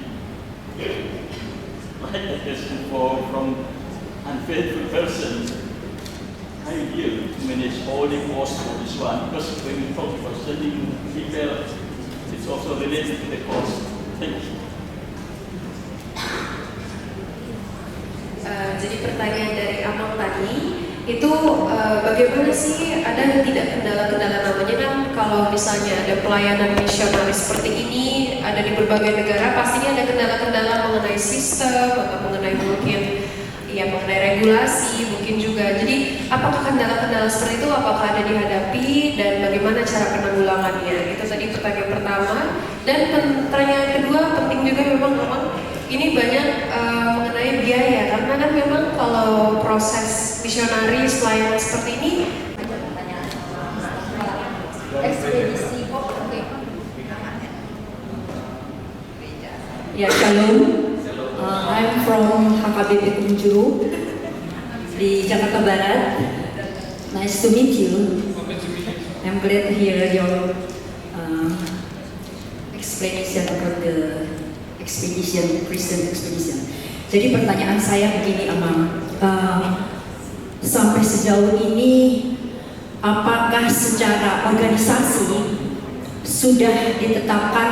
Ini kalau tadi kan disampaikan kan secara keseluruhan, tapi ini adalah dunia. Apakah dibuat satu zona yang bisa juga penekanannya kepada negara-negara yang mayoritas sangat ekstrim, oke? Sangat ekstrim, dibikin zona gitu. Ini maksudnya secara teknis ekspedisi ini. Nah, kalau saat ini Mr. Wallace datang ke gereja KBP yang merupakan gereja, salah satu gereja terbesar Indonesia, apakah ada satu fokus atau satu tujuan khusus untuk membesarkan Kristen di Indonesia ini melalui KBP? Karena bisa dikatakan, Mr. Wallace, Indonesia adalah mayoritas Muslim yang sebagian adalah sangat ekstrim. Tidak gampang untuk melakukan misionaris di Jakarta, tapi puji Tuhan, memang HKBP melakukan misionaris yang sangat sopan, tidak ekstrim. Tapi itu pun memang tidak tujuan untuk seperti yang dikatakan di Matius, jadikanlah semua muridku itu menjadi Kristen, ya, jadi garam, aku utus kamu. Itu tidak gampang, sangat sulit. Ya, apalagi ini kita bicara Indonesia aja lah, sangat sulit. Jadi bagaimana ekspedisi ini, karena tidak mungkin ekspedisi secara internasional melakukan misionaris pergi, nggak mungkin. Pasti ada treatment khusus untuk negara yang sangat ekstrim. Nah, seperti tadi dikatakan, seperti di Sierra Leone itu, di Sierra Leone itu kan negara Muslim. Saya ingin tahu bagaimana perkembangannya di negara Muslim. Ina bisa dipersingkat ya, karena nanti masih lanjut lagi. Itu aja. Yeah. So before Mr. Wallace respond to your question, we give the time for the last question. No, but I would just very quickly. It's very good. So we are on a journey in Sierra Leone. It's a more liberal Muslim community, and they say Jesus, Allah, it's all the same. But many come to Christ. But we are worried in Sierra Leone that soon Boko Haram or other radical groups will come. So we're working hard. In Ethiopia, they want to go to some of the most extreme countries, and they want to raise 2,000 Ethiopian missionaries. So we are offering them tools, but we want in the future to grow in our understanding of how do we reach, how do we support. So we're in a journey as well as a mission to get more and more understanding and trying to figure out how can we support national Christians to do this. Does that make sense? Ya, jadi kita di sini masih bertumbuh juga, masih dalam pertumbuhan juga, karena memang sejauh ini di Sierra Leone itu Muslimnya masih lebih liberal, tapi mulai banyak grup-grup radikal atau grup-grup ekstremis yang datang. Dan dari sini kita masih terus mengulik, masih terus berdiskusi dengan warga lokal untuk mencari metode yang tepat seperti apa. Karena memang ini menjadi salah satu tantangan yang makin terlihat dalam misi mereka. Dan mereka masih bertumbuh dan masih belajar juga. Itu sebenarnya. Sudah terjawab dengan pertanyaan? The last question before Mr. Wallace continue the presentation. Yang pertama, metode pelayanan gimana? Nanti karena masih ada presentasi lanjutan ya. Perkenalkan, saya Sintua Oliver Centuri dari HKBP Slipi. Jadi puji Tuhan, ini program global ini sangat luar biasa ya, saya kira ya. Cuma saya lihat jaringannya tadi, saya mau bertanya, kenapa global ini tidak menyiarkan juga ke negara Israel? Itu terus terang ya, di Israel sendiri pengikut Kristus itu hanya 2%. Jadi mungkin global ini perlu juga pesta yang saya kira asal dari Tuhan Yesus ya. Mungkin itu aja dari saya. Terima kasih. GTA, but they have done several tours in Israel. So some of the GTN trainers are history experts, and they take people, maybe 60, 100 people. They go on a tour of Israel to see things. So it's coming. Sejauh ini sih memang keinginan selalu ada, dan mereka sudah berapa kali juga kan seperti kita juga ya ada kunjungan ke Israel, kunjungan kunjungan kudus ke Israel gitu. Tapi memang kesempatannya masih ditunggu. Semoga lebih ada terbuka. Pasti mereka juga mau bisa ada di Israel. Tapi sejauh ini masih menunggu kesempatan yang tepat ya. So the last question is, if we were to continue with you, how long would it take and what is the cost? Dan pertanyaannya tadi dari Amang, titipan sending. Kalau misalnya, kalau program ini kita lanjutkan, ini kan hari ini pengenalan mengenai program ekspedisi pelatihan. And I would come with some colleagues as well. Bakal ada koleganya juga yang datang ikut memberikan pelatihan. Some are with GTN as staff and some are associates, they're businessmen and women who would like to train too. Dan ada beberapa orang-orang dari GTN orang-orang GTN juga yang memang kolega mungkin dari perspektifnya lebih ke arah bisnis, yang juga ada latar belakang melatih juga. So we fund the trainers, so to speak, but the trainings we ask if a church is able to, if they can fund the food and the building rental. Jadi biasanya mereka untuk bagian pelatihan untuk pelatih pemimpin-pemimpin yang akan dilatih nantinya itu biasanya dana memang dari mereka. Tapi kalau misalnya bisa dari gereja kita untuk biaya makan, kalau misalnya gereja mampu biaya makanan, biaya tempat ya, penyediaan tempat, ketersediaan tempat itu kalau gereja mampu, kalau bisa biayanya dari gereja. So in Brazil they sell copies of Dr. Linus' book and they make t-shirts. Misalnya juga ada penjualan merchandise di Brazil dari GTN, jadi mereka dapat funding dari situ. To help fund the cost of the training. Dan jadinya dana dari hasil penjualan merchandise ini adalah yang dipakai di gereja di Brazil untuk mendanai pelatihan-pelatihan mereka yang berikutnya. Itu sebagai salah satu contoh. I would imagine in Indonesia it would be, I found myself, the church funds a meeting, and then if we're going to another location, you would probably have to pay for your own travel to get there as well. Iya, jadi kalau misalnya proses pelatihannya nanti kalau ada pelatihan lagi, memang untuk Reverend Richard Paulus datang ke sini akan fully funded, jadi dana dari GTN. Dari kita berarti menyediakan tempat, menyediakan makanan untuk orang-orang yang akan dilatih. Dan juga kalau misalnya pelatihan ada di tempat lain, misalnya kita mau melatih di Mentawai, untuk biaya perjalanan memang untuk Reverend Richard Paulus akan ditanggung sendiri, tapi untuk biaya perjalanan kita atau siapa pelatih-pelatih yang akan yang berminat itu mungkin harus dari dana sendiri seperti itu. And I would estimate, it depends on how many business, but it will probably be about 4 years because I have to come 16 times, if that makes sense. Untuk pelatihannya sendiri itu kira-kira 12 kali, jadi dalam durasi 4 tahun. So I will come to a phase 1 here. Jadi pertama-tama bakal ada fase 1 di sini. Or we can do 2 phases, but then atau 2 fase di sini. The next time we do another phase, 2 phases to finish, and then we are in another location, and then it continues till. Jadi setiap visit itu ada 2 fase dan bisa di lokasi yang berbeda-beda juga. Until a number of trainers have qualified as master trainers. Sampai jumlah pelatih yang memiliki kualifikasi cukup. And then we are just offering support, maybe coming back once a year to talk, support, to. Ketika jumlah pelatihnya nanti sudah cukup, mungkin kita dari GTN akan mulai lebih banyak support daripada kunjungan-kunjungannya sering.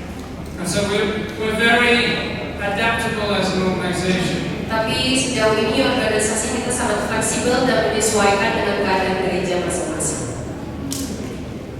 Good. Okay. We're going to continue. Melanjutkan untuk slide berikutnya. I'm going to introduce you very, very briefly to all 4 phases of our training. Akan ada sedikit pengenalan singkat mengenai setiap fase yang ada di pelatihan Event Expedition ini ya. And so phase 1 is about Romans as a life transformation and a mission impact map. Jadi fase pertama, kita Roma sebagai basis dari transformasi hidup dan dampak misi.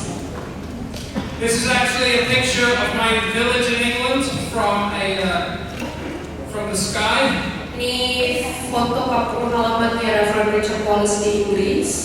But it reminds us that when we do our training on Romans, we are getting an aerial view of Romans. Tapi kalau misalnya kita, ini mengingatkan saya juga kalau misalnya kita memberikan pelatihan mengenai Roma itu seperti memberikan aerial view atau 360 derajat view mengenai kitab Roma. Some Christian commentators or speakers have spent 84 weeks studying Romans. Bahkan beberapa teologi atau pendeta-pendeta bisa menghabiskan 84 minggu untuk mengerti kitab Roma itu sendiri.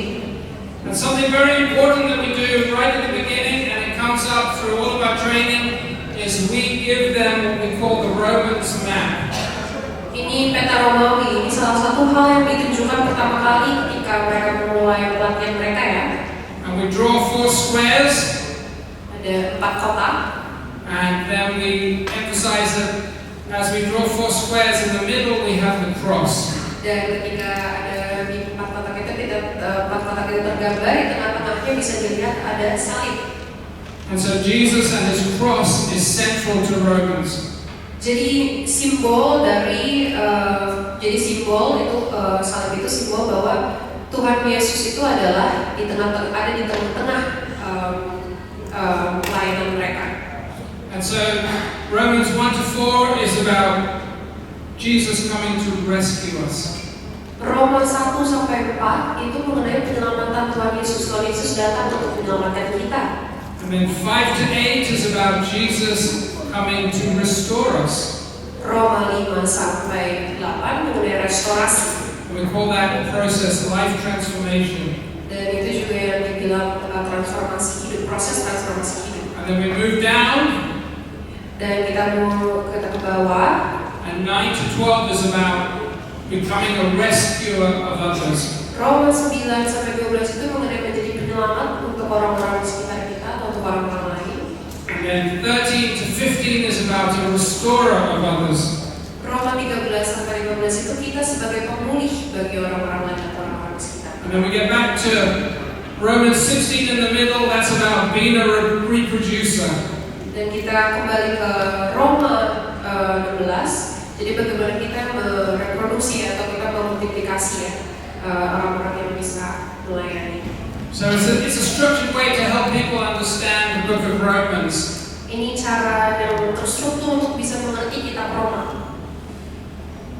So in terms of rescue, Romans 1-4, Paul talks about his purpose, the good news. Ya, jadi mengenai penyelamatan Roma yang ada di dalam pasal Roma pasal 1-4, pertama-tama itu mengenai tujuan Paulus untuk memberitakan kabar baik. We talk about that we need rescue from the wrath of God. Kita membicarakan betapa kita membutuhkan pertolongan dari murka Allah. And then we talk about how people try to rescue themselves through dead works and religion. Setelah itu kita membicarakan bagaimana orang-orang merasakan bahwa mereka membutuhkan penyelamatan dari perbuatan mereka, tapi berusaha menyelamatkan diri mereka sendiri dan atau melalui agama-agama lain. And Paul says that's futile. You are dead in your sins. Dan di situ Tuhan Yesus bilang kalau kalau semua itu sia-sia, usaha kita sendiri itu sia-sia. And we go on to talk about how Jesus has come and rescued us when we couldn't rescue ourselves. Dan setelah itu kita di Roma 13 ayat 22-30 itu kita membicarakan bahwa bagaimana Tuhan Yesus yang datang menyelamatkan kita pada akhirnya. And then we talk about how Jesus has credited us with His righteousness. That's chapter 4. Dan bagaimana Tuhan Yesus juga menebus kita dan mengembalikan kebenaran kita di mata Tuhan. It's a word that Paul uses 10 times in chapter 4, logizomai. Logizomai itu adalah kata yang digunakan Paulus berkali-kali dalam kitab Roma. Which means credited. Yang artinya itu penebusan atau pengembalian. Full gospel, Jesus has taken away my sin.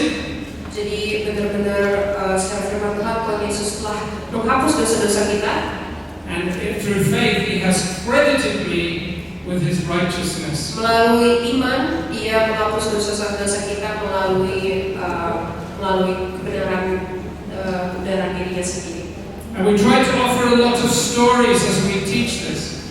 Dan kita dalam proses pelatihan sering sekali memberikan cerita, contoh-contoh cerita untuk menggambarkan poin ini. So one of them that people like a lot is the Chilean miners. Banyak yang suka cerita mengenai Chilean miners, Chilean penambang-penambang Chilea. They got trapped in a mine. Jadi penambang-penambang ini mereka terjebak dalam suatu tambang. Deep in the earth. Dalam suatu benar-benar dekat sekali dengan di bumi mereka terjebak. They could not rescue themselves. Dan mereka nggak bisa menyelamatkan diri mereka sendiri, si penambang-penambang ini. They needed rescue from above. Mereka membutuhkan penolong dari atas yang bisa menyelamatkan mereka. We talk about how they drilled that hole down to them and found them alive. Dan setelah itu ada bor yang digunakan untuk bisa membor lubang untuk bisa menyelamatkan si penambang-penambang ini. Dan akhirnya mereka menemukan penambang-penambang ini masih hidup. And then they had to get into that capsule called the Phoenix. Dan mereka harus masuk ke dalam suatu kapsul yang dinamakan Phoenix, penambang-penambang ini. And how they were raised one by one through that capsule. Dan diangkat satu persatu melalui kapsul ini. And then when they came to the top, they were dusty from, it was many weeks in the mine, they were dusty, but they were clean and reunited with their family. Awalnya mereka banyak sekali debu sekitar tubuh mereka karena sudah terperangkap begitu lama. Tapi begitu mereka ke atas, kemudian mereka dibersihkan dan akhirnya mereka bisa kembali lagi bertemu dengan keluarga-keluarga mereka. We talk about how the only way to be rescued is to get into Jesus Christ, so to speak, and to be raised through this impossible thing back to a relationship with the Father. Ya, jadi membicarakan keselamatan itu pentingnya adalah kita harus melalui Tuhan Yesus Kristus yang membawa kita seperti penambang-penambang Chile itu diangkat ke atas, direstorasikan melalui penebusan darah Tuhan Yesus. And then we offer a lot of practical activities, and one of them that we do is the one-sentence gospel. Jadi ini salah satu aktivitas utamanya mereka, yaitu dengan salah satu pelatihan yang mereka lakukan adalah Injil dengan satu kalimat atau satu kalimat. Which is, I was lost, Jesus rescued me, He can rescue you too. Yang fokusnya itu adalah aku tadinya tersesat, aku hilang, tapi Tuhan Yesus menyelamatkan aku, dan sekarang aku bisa juga menyelamatkan orang-orang di sekitar aku. And that's a picture of a lady called Amath in Ethiopia. Dan itu ada salah satu foto mengenai salah satu foto perempuan Ethiopia. And she took our simple gospel presentation into a prison. She went into a prison with our simple gospel. Dan dia waktu itu masuk penjara karena berusaha memberitakan firman Tuhan, memberitakan ekspedisi mereka ini. And she told us later, 300 prisoners became believers. Tapi ketika dia masuk ke penjara itu, dia memberitakan firman Tuhan, dan karena dia 300 orang bisa menjadi orang Kristen. She said 86 of them were baptized. 86 dari mereka bisa dibaptis. She said 22 of them had demons and we had to cast out the demons. 22 orang juga ada dikuasai oleh roh jahat, dan roh jahat itu berhasil diusir. And then she said, which I love, is I identified 3 leaders in the prison. Dan dia berhasil mengidentifikasi dan juga melatih 3 pemimpin dalam penjara itu. And I'm training them to plant a church inside the prison. Dan dia waktu itu melatih tiga orang ini supaya bisa menemukan gereja di dalam penjara. And then we talk, one of the other things we talk about is your own story. Tapi kita juga fokusnya ada untuk membicarakan cerita individual, cerita kisahmu sendiri. How did I meet Jesus? Bagaimana cara kita bertemu dengan Tuhan Yesus, setiap individu. Or, sorry, let me go back. What was my life before I met Jesus? Sebelumnya kita membicarakan juga bagaimana hidup sebelum bertemu dengan Kristus. How did I meet Jesus? Bagaimana kita bertemu dengan Kristus. And how did you transform my life? Dan bagaimana Tuhan Yesus mentransformasi hidup kita setelah pertemuan kita dengan Tuhan Yesus. And so we're going to practice that. You're going to turn, hopefully, to a neighbor that you don't know so well. Dan kita akan mencoba mempraktikkan aktivitas utama ini yang ada dalam pelatihan. Jadi kita akan berbicara dengan orang yang ada di sebelah kita atau orang yang terdekat. And you only have 3 minutes to tell that person your testimony. How was my life before I met Jesus? How did I meet Jesus? How did He change me? Akan ada waktu diberikan 3 menit untuk menjawab pertanyaan yang ada di slide ini. Jadi kita bisa lihat mungkin orang-orang yang kita belum kenal sebelumnya, kita bisa berdiskusi dalam waktu 3 menit menceritakan satu sama lain. And the reason why we say just 3 minutes, because just imagine you're at the bus stop. Karena kenapa 3 menit? Karena ini benar-benar praktikal. Karena kadang kita ketemu orang asing itu di stasiun bus misalnya atau di halte bus. And you see the bus coming. Dan kamu udah lihat nih busnya udah mau datang. Someone asked me, tell me your story about being a Christian. You've got 1 or 2 minutes. You have to be able to tell it. Mungkin aja ada orang yang bertanya, bagaimana caranya kamu bisa menjadi seorang Kristen? Bagaimana pengalaman kamu menjadi orang Kristen? Tapi kan busnya udah datang, cuma ada waktu sedikit 1-2 menit. So just practice. This is a taste and see. Share your story with your neighbor. Try to do it in 3 minutes and switch. And in 5 minutes we will continue. Jadi kita bisa latihan, mencoba sedikit latihan yang praktikal. Jadi akan diberikan waktu sekitar 3 menit, 3-5 menit untuk bisa merasakan sedikit salah satu aktivitas praktikal ini. Bagaimana jadi Mr. Wera sebenarnya kita coba cari kepada sebelahnya, coba ceritakan tentang 3 hari di bagaimana kehidupan sebelum jadi orang sendiri aja lah ya. Bagaimana hidup kita sebelum jadi orang sendiri dan kemudian setelah karena apa mau jadi orang sendiri dan akhirnya ada perubahan nggak dalam hidupmu setelah itu menjadi sendiri di gereja masing-masing. Karena ini kan orang pertanyaan semua. Diberikan waktu 3 menit jadi berpasangan kanan kiri, ya. Kita membiasakan menceritakan atau namanya ini istilah mereka memberikan kesaksian tentang hidupmu, bagaimana setelah diselamatkan menjadi berkat. Silakan Mas.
sebelum Mr. Wallace lanjutkan, saya mau sampaikan ini jadi kabar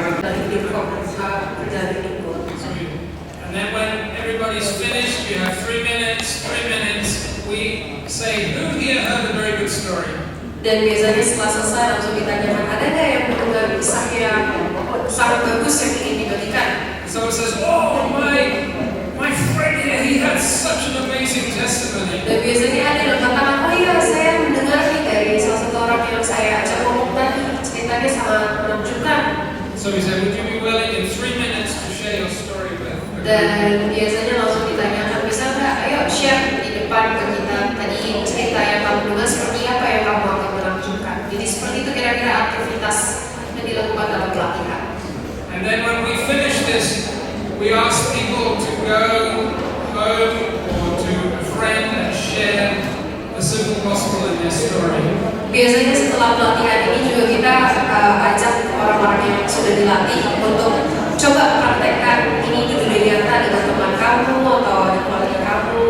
Or in some countries where there's more freedom, we go to the streets and we do it, and we practice it.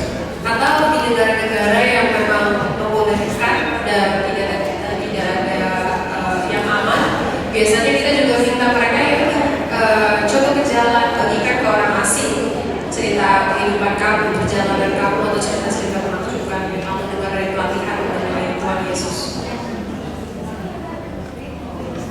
Many opportunities to learn skills and make it practical.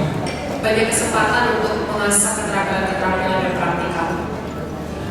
And then we move on to Romans 5:8. We're going to go quite quickly because we're going to run out of time.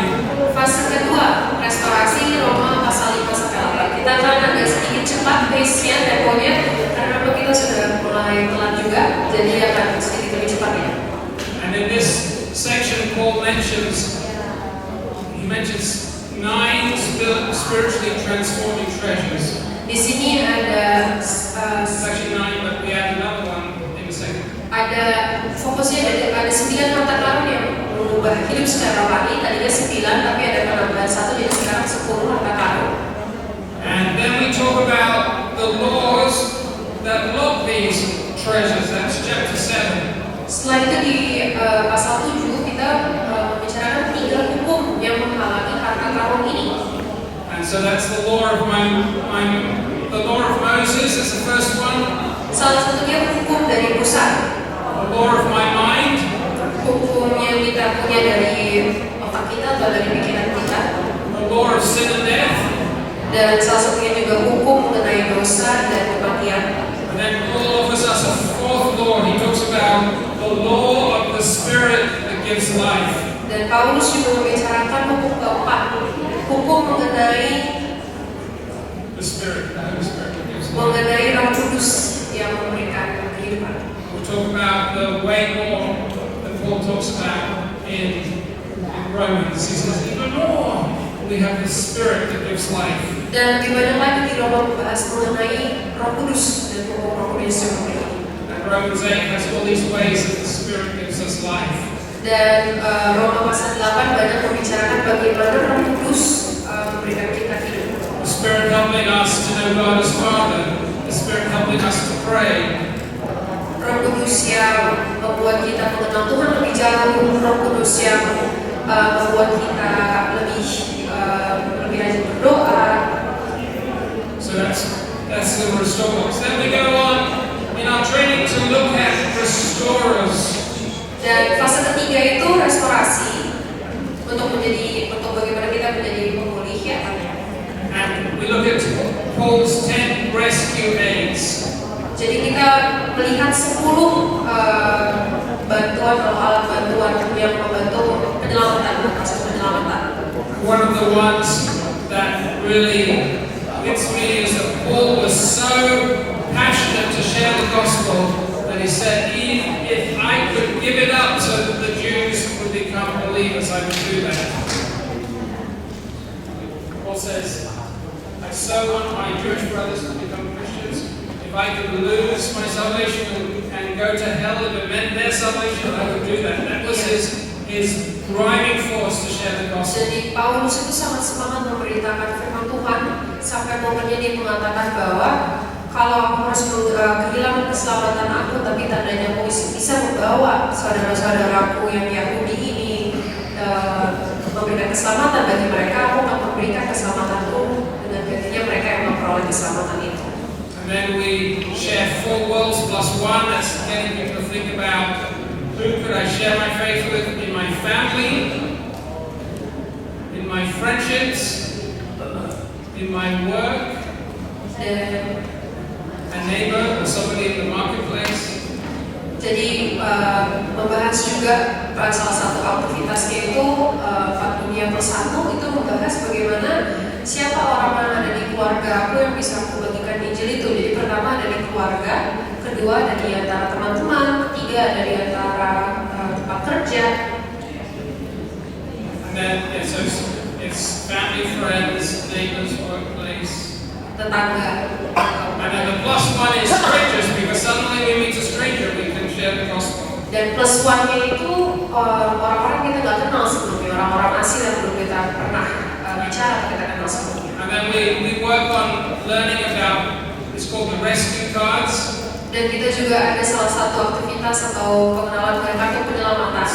It's similar to Campus Crusade. How do I share my faith? And we go and practice sharing our faith with others. Jadi fokusnya di bagaimana caranya kita membagikan iman kita secara praktikal kepada orang-orang lain di sekitar kita. And then we look briefly at Romans 12, which are 21 practices for impact.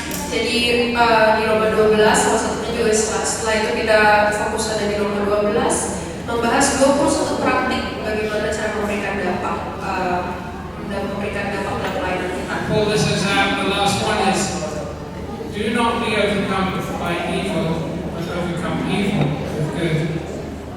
Dan di situ Paulus membicarakan jangan sampai kita jadi Don't be overcome by evil, but overcome evil with good. ya jangan sampai jangan kita sampai dikalahkan oleh kejahatan, tapi kalahkan kejahatan itu dengan kebaikan. And then the last thing we do, it takes a whole session. We get into groups and we do what we call strategic planning around sharing the gospel. Aktivitas terakhir di fase ini itu biasanya untuk perencanaan strategis. Jadi kita dalam satu grup membahas bagaimana cara kita menyebarkan Injil ini. So make an action plan to share the gospel. Membuat perencanaan yang praktikal, poin-poin aksi apa yang kita harus lakukan untuk penyebaran Injil selanjutnya. This is just a picture that I like. Ini salah satu foto yang memang disuka dari fase terakhir tadi, fase pemilihan tadi. I was working in a very remote place in Cuba. Jadi saat itu Revolution Paulus ada di Kuba, salah satu sangat di lokasi yang sangat terpencil. We didn't have any sort of projector or anything, so all of the information was put onto one big sheet of paper. Jadi saat itu mereka nggak ada proyektor, jadi semua informasi mengenai pelatihan ini harus ada di dalam satu kertas ini. The second phase, and I'm sorry that we have to go so fast, but I want you to sort of get a good feel for our training. The second phase is aligning your heart with the Father heart of God. Ini memang kita agak lebih cepat ya, mohon maaf.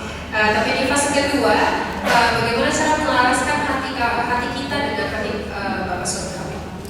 And this is really focusing on the restore box. Dan ini fokusnya ada di restore box atau di box pemulihan yang tadi. And the basic idea is that healthy leaders make healthy followers.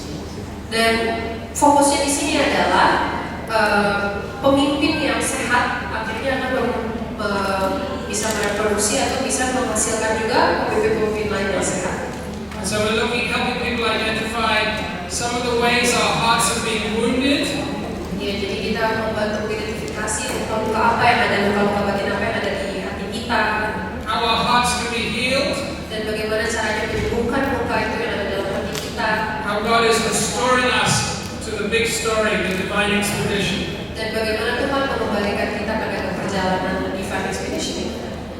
So we talk about how God is sending His message of love. Bagaimana cara Tuhan menyampaikan pesan cinta Tuhan kepada kita? God is our Father. Jadi pertama ya Tuhan menyatakan bahwa memang Tuhan itu adalah Bapa kita, Dia Bapa kita. We are His sons and daughters. Kita adalah anak-anaknya Tuhan.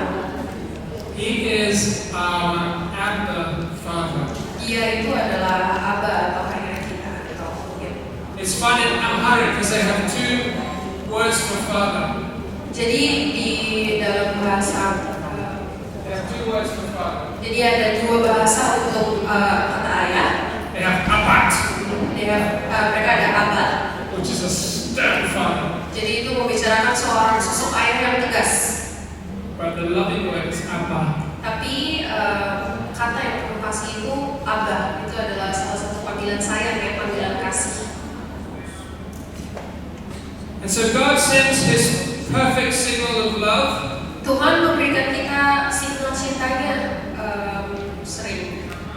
But the signal sometimes gets distorted by transmitters. Tapi kadang ketika Tuhan memberikan sinyal cintanya Tuhan kepada kita, sinyal ini kadang terganggu atau terdistorsi.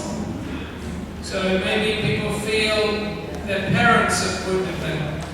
Bagaimana cara mereka terdistorsi? Caranya kadang-kadang melalui luka-luka batin kita. Mungkin ada orang tua yang menyakiti hati kita di masa lalu. Or a family, or a teacher, or a leader, or a church. Atau mungkin ada keluarga yang menyakiti kita, atau ada guru, atau ada pemimpin, atau gereja mungkin yang menyakiti kita.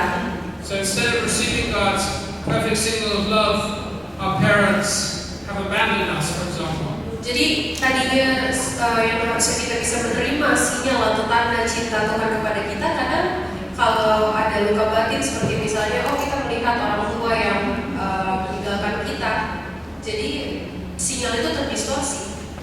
And as we go through the training, we talk about God sends His perfect signal of love.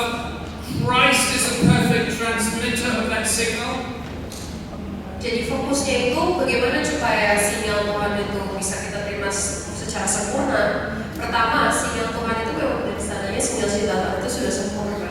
Nah, transmisinya yang sempurna melalui Tuhan Yesus. Tuhan Yesus itulah transmisi cinta yang sempurna.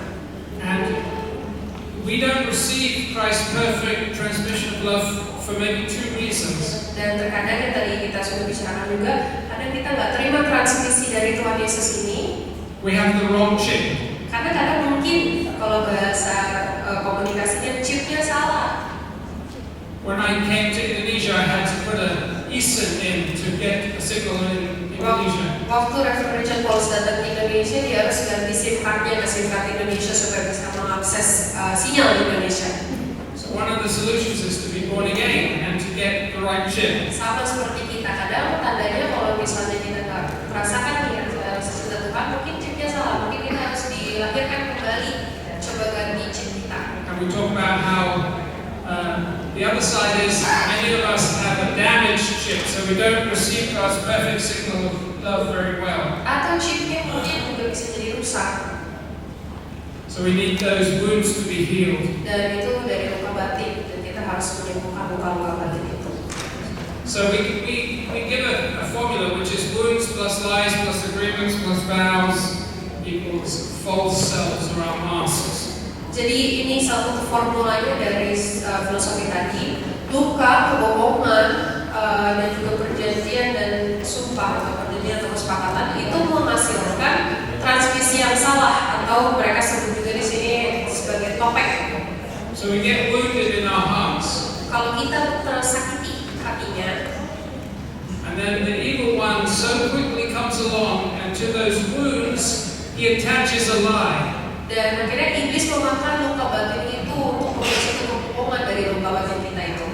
And instead of saying to him, "Go away, you liar," we say, "No, I actually agree with you." Dan kadang bukannya kita menolak kebohongan itu, malah kadang kita merasa kita setuju dengan kebohongan yang iblis itu tanamkan di hati kita.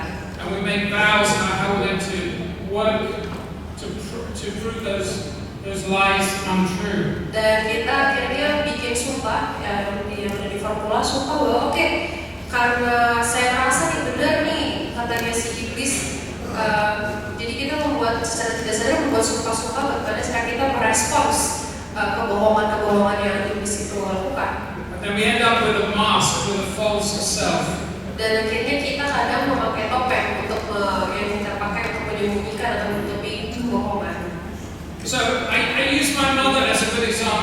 Dia akan memberikan contoh praktikal seperti ibunya. So when my mother was the second born, jadi mamanya Reverend Richard Wallace itu anak kedua. my grandmother had a girl and then she had my mother. Jadi ada salah kakak perempuan yang pertama, lalu kedua itu adalah ibunya Reverend Richard Wallace. And my grandmother said to my mother, I didn't want you, I wanted a boy. Dan mamanya jadi neneknya Reverend Richard Wallace ini bilang ke mamanya Richard Wallace, kamu sebenarnya gak mau punya anak perempuan, aku gak mau kamu sebenarnya, aku pengennya anak laki-laki yang nomor 2. And I believe the evil one came and told my mom, you're not wanted. Jadi kebohongan dari si iblis itu yang dia pakai dari luka batinnya mamanya Richard Wallace adalah dia bilang kamu tidak diinginkan di dunia ini. And I think she said to herself, I'm actually unworthy. Dan akhirnya dia percaya kata-kata iblis itu, dia percaya kebohongan iblis itu, dan dia merasa bahwa benar bahwa di dunia ini dia merasa tidak diinginkan.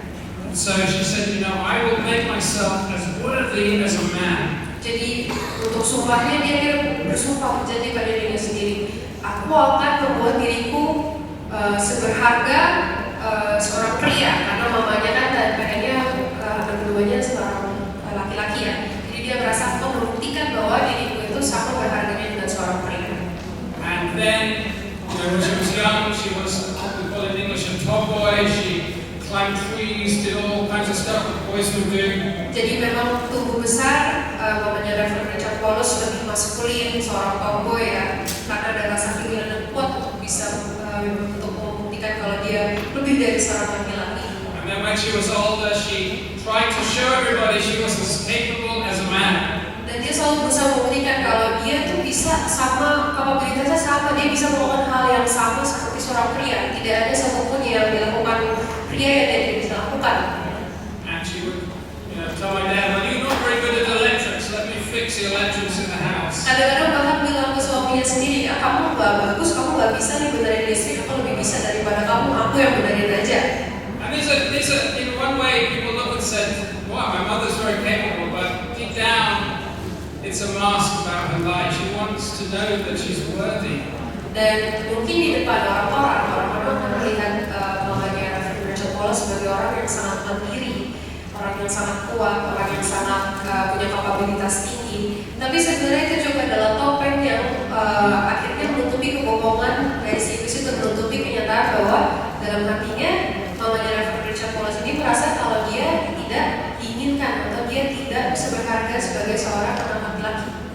And so we get people to think about how they've been wounded, what's it like, and then we have time to pray through those. Jadi penting untuk bisa mengidentifikasi luka-luka batin ini, membicarakan luka batin ini, dan kita berdoa bersama supaya luka batin ini bisa disembuhkan. So we exchange Satan's lies for God's truth. Jadi kita mengganti kebohongan dari setan dengan kebenaran dari Tuhan. And we encourage people often live the small story. Dan kita kadang-kadang kita memberdayakan, kita mengencourage atau memberikan kesempatan untuk orang-orang supaya bisa menceritakan cerita yang lebih besar, karena kadang-kadang kita sebagai orang-orang selalu menceritakan cerita yang kecil-kecil. And we talk about learning to minister out of our new hearts. Dan juga kita belajar melayani dengan hati yang baru. We do a whole session which is 1 hour on forgiveness. Dan untuk yang paling terakhir biasanya sesinya mengenai pengampunan. And so we're helping people to identify wounds and to let go of them. Jadi fokusnya adalah kita mengidentifikasi luka batin itu dan kita fokus untuk menyembuhkan luka batin itu di bagian aktivitas hati. And so at the end of trying to do that, we offer a story. Jadi biasanya setelah aktivitas itu selesai, mereka akan berusaha juga mencari suatu cerita. So maybe they do this in Indonesia. Ya mungkin di Indonesia juga seperti itu. One of the ways to catch a monkey is to make a hole in the coconut. Salah satu cara menangkap monyet itu dengan membuat lubang di kelapa. And they put some food in there. Dia biasanya taruh sedikit makanan di dalam kelapa. And the monkey puts his hand in.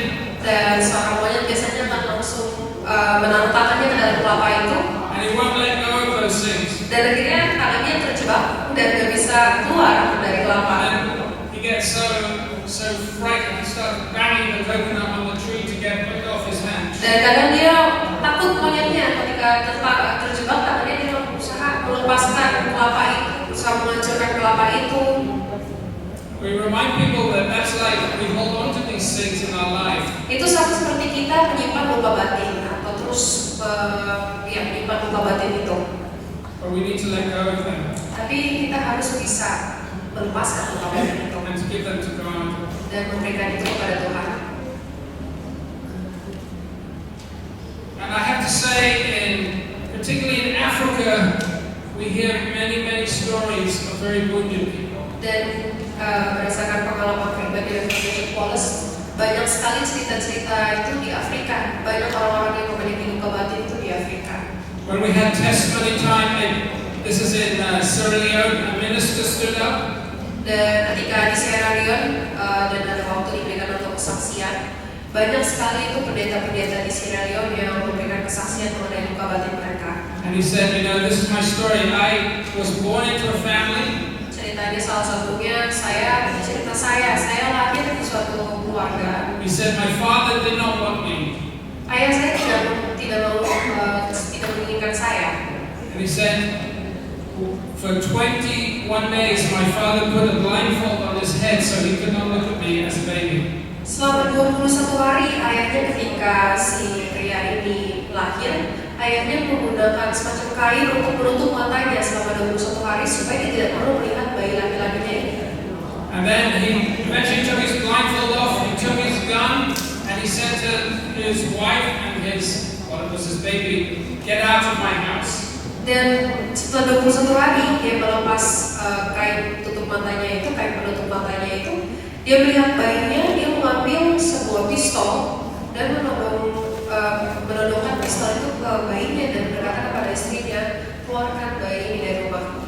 And then when he was a student, he tried to contact his father to see if his father would help fund him at university. Ketika dia akhirnya keluar dari rumah itu, ketika dia berada di universitas, dia kuliah, dia berusaha berhubungan lagi dengan ayahnya untuk melihat karena saat itu dia kesulitan untuk mendapatkan dana untuk kuliah. Jadi dia berusaha untuk terhubung lagi dengan ayahnya untuk menanyakan kira-kira ayahnya bisa membantu dia dengan dana kuliah atau tidak. But his father said, "No, I don't even know you." Tapi ayahnya langsung mengusir dan berkata, ayah saya tidak mengenal Anda. So he became very angry and it hurt his ministry. Jadi dia menjadi orang yang sangat pemarah dan itu sangat menyakiti pelayanan dia juga. It hurt his prayer life. It hurt his prayer life. Dan juga menyakiti doanya dia juga. His wife told him, "You should go and make up with your father." Dan istrinya dia berkata, kamu kayaknya harus pergi ketemu dengan ayah kamu dan coba berbaikan. And he said, "If you tell me that one more time, I'm going to send you out of my house." Dan dia bilang ke istrinya, dia berbicara kepada istrinya, kalau kamu berkata mengenai itu satu kali lagi, ngomong mengenai topik itu satu kali lagi, aku akan keluarkan dari rumah aku. But through our training, he said, "I forgave my father, I found freedom, and I'm going to go and tell my father, I forgive you." Tapi dari proses pelatihan itu, ketika dia ada dalam satu proses pelatihan di fase ini, dia bilang akhirnya kalau dia memaafkan ayahnya dan dia akan pergi dan akan berkata kepada ayahnya kalau dia memaafkan ayahnya. Also, as part of phase 2, we look very briefly at the third box, the restore box. Sedikit di fase 2 itu juga kita melihat ke box yang ketiga, restorer atau pemulih. That's Romans 13 to 15. Roma 13 sampai 15. And so this is how Paul talks about we have to show integrity in our response to the government, how we pay taxes in our lives. Ya, ini menunjukkan integritas kita, bagaimana kita harus menyikapi pemerintahan, bagaimana kita harus membayar pajak itu. In chapter 14, it's all about how do we stay connected together as a team when we have differences about what he calls disputable matters. Roma 14 berbicara bagaimana kita bisa tetap terhubung dalam satu tim walaupun kita punya perbedaan-perbedaan dan konflik. And then in 15 he talks about living to. You've got to live to build others up. Roma 15 menceritakan bagaimana cara kita untuk hidup untuk membangun orang lain. You've got to live to glorify God. Dan juga untuk hidup untuk memuliakan nama Tuhan. And it basically ends by saying we've got to live to share the gospel with others. Dan yang terakhir, bagaimana caranya supaya kita hidup untuk membagikan Injil. And Paul says to the Romans, I want you to support me so I can go to Spain. He says that. In chapter 15. Dan di Roma 15 itu juga bahkan Paulus bilang, kalau misalnya aku pengen kamu terus mendukung aku supaya aku juga bisa membawa misi pelayanan ini sampai ke Spanyol. In Paul's day, Spain was considered to be at the edge of the world, to the ends of the earth. Dan pada saat itu Spanyol itu pada masanya dianggap itu ujung dunia. And so we're basically trying to tell people mission is from everywhere to everywhere. Jadi yang fokusnya dari poin my heart ini adalah misi itu berasal bisa dari mana aja dan kita bisa bawa kemana aja. And in England, we are blessed because it's the immigrant communities that are bringing the gospel back to our country. Di Inggris saat ini kita sangat berterima kasih karena justru komunitas-komunitas imigran lah yang membawa iman itu kembali ke negara Inggris di Eropa. Phase 3 is a very practical phase. It's about empowering leaders, empowering others for multiplication. Ini fase ketiganya, ini tentang memberdayakan pemimpin untuk multiplikasi. And we look at the reproducer section of the box. Fokusnya ada di box reproducer dari Roma 16. And we show people that in chapter 16, Paul has 2 long lists of leaders. Di Roma 16 itu menceritakan bagaimana Paulus itu punya daftar yang sangat panjang. Isinya itu adalah nama-nama pemimpin gereja. So that the leaders of the church in Rome, pemimpin gereja di Roma, many had made their way. They were people that Paul had discipled. They made their way to Rome. Banyak ini dari murid-muridnya Paulus yang akhirnya bisa yang akhirnya datang ke Roma, pemimpin-pemimpin ini. And then we showed them that everywhere Paul went, he multiplied leaders. Dan kemanapun Paulus berada, dia berhasil memultiplikasi dan menghasilkan pemimpin-pemimpin. And we are talking about how do we empower others through the skill of coaching. Dan kita membicarakan juga bagaimana caranya kita memberdayakan orang lain melalui coaching skill atau keterampilan dalam melatih. I was going to do another activity, but we don't have time looking at the clock. Tadinya ada aktivitas yang dipersiapkan, tapi karena waktunya sudah sedikit. But a key text for phase 3 is Ephesians 4:11 to 16. Ya, jadi kita akan skip ya, kita nggak akan melakukan aktivitas ini, tapi poin penting dari aktivitas ini ada di Efesus 4 ayat 11 sampai 12. So we talk about what is the role of leadership.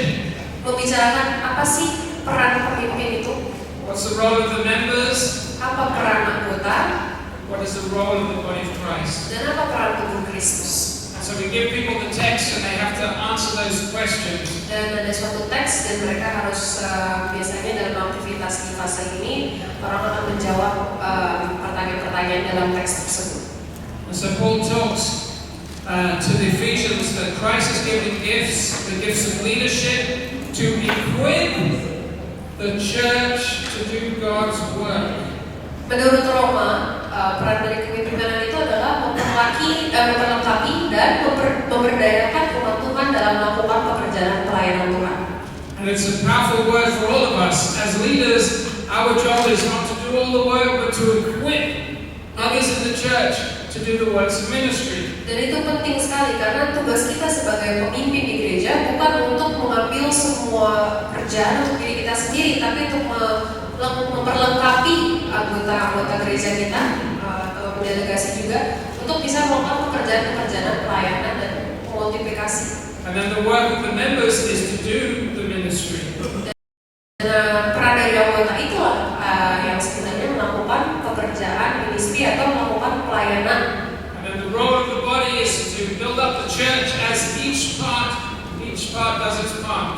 Dan peran dari tubuh Kristus itu adalah membangun gereja sekiranya seiring setiap anggota menjalankan tugas dan perannya masing-masing. And we talk about often the church is like a football match. Kadang kita bisa ada analogi bahwa gereja itu seperti pertandingan sepak bola. 22 leaders who need a rest. Ada 20 pemimpin yang butuh break atau butuh istirahat. And 20,000 people who need some exercise. Dan ada 20.000 orang di stadium yang sebenarnya butuh olahraga. And we spend a lot of time learning to equip and empower others through the skills of listening and asking questions. Dan kita juga banyak belajar bagaimana cara memperlengkapi dan memberdayakan orang lain melalui mendengarkan, melalui keterampilan dalam mendengarkan. So we are learning to ask better questions. Jadi juga kita bisa menanyakan pertanyaan-pertanyaan yang lebih baik. So learning to ask open-ended questions, not closed questions. Bagaimana caranya menanyakan pertanyaan yang jawabannya bukan hanya ya atau tidak, tapi jawaban-jawaban yang lebih panjang, yang lebih lengkap. My kids hate this, but I used to practice on them. Kadang-kadang Rafael Richard Wallace suka berlatih dengan anak-anaknya, walaupun anak-anaknya kadang nggak suka. I would ask them, did you have a good day at school? Pertanyaan-pertanyaan kayak, bagaimana hari ini di sekolah, pengalaman kamu di sekolah?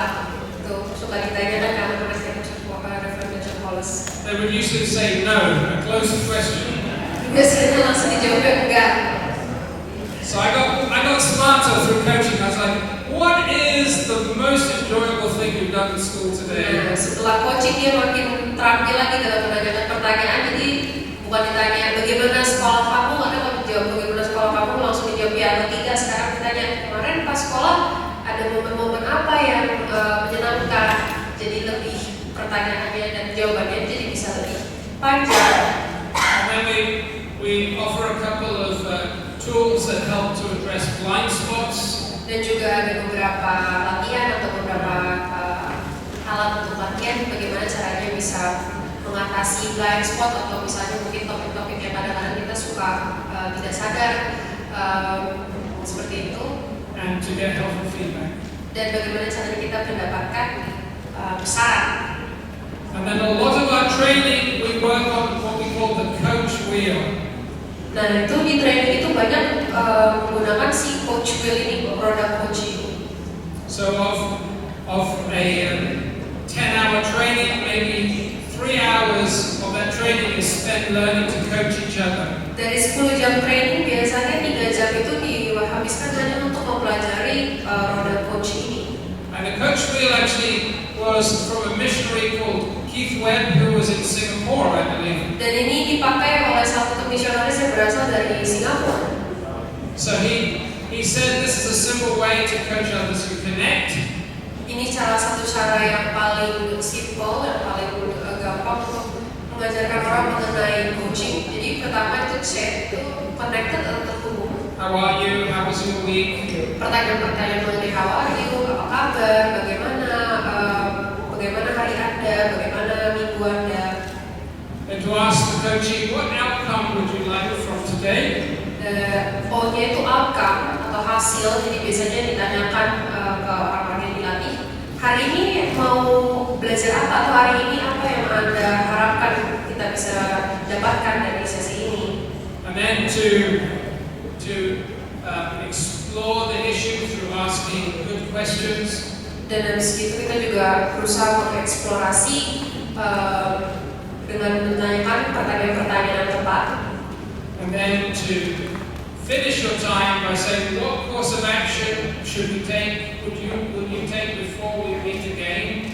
Yang C itu course of action, jadi kita menanyakan, oke, setelah kita bagaimana nih aksi-aksi apa selanjutnya yang kita dapat gunakan, kita dapat identifikasikan untuk sebagai follow up action atau sebagai aksi-aksi poin yang dapat kita poin selanjutnya yang dapat kita kerjakan.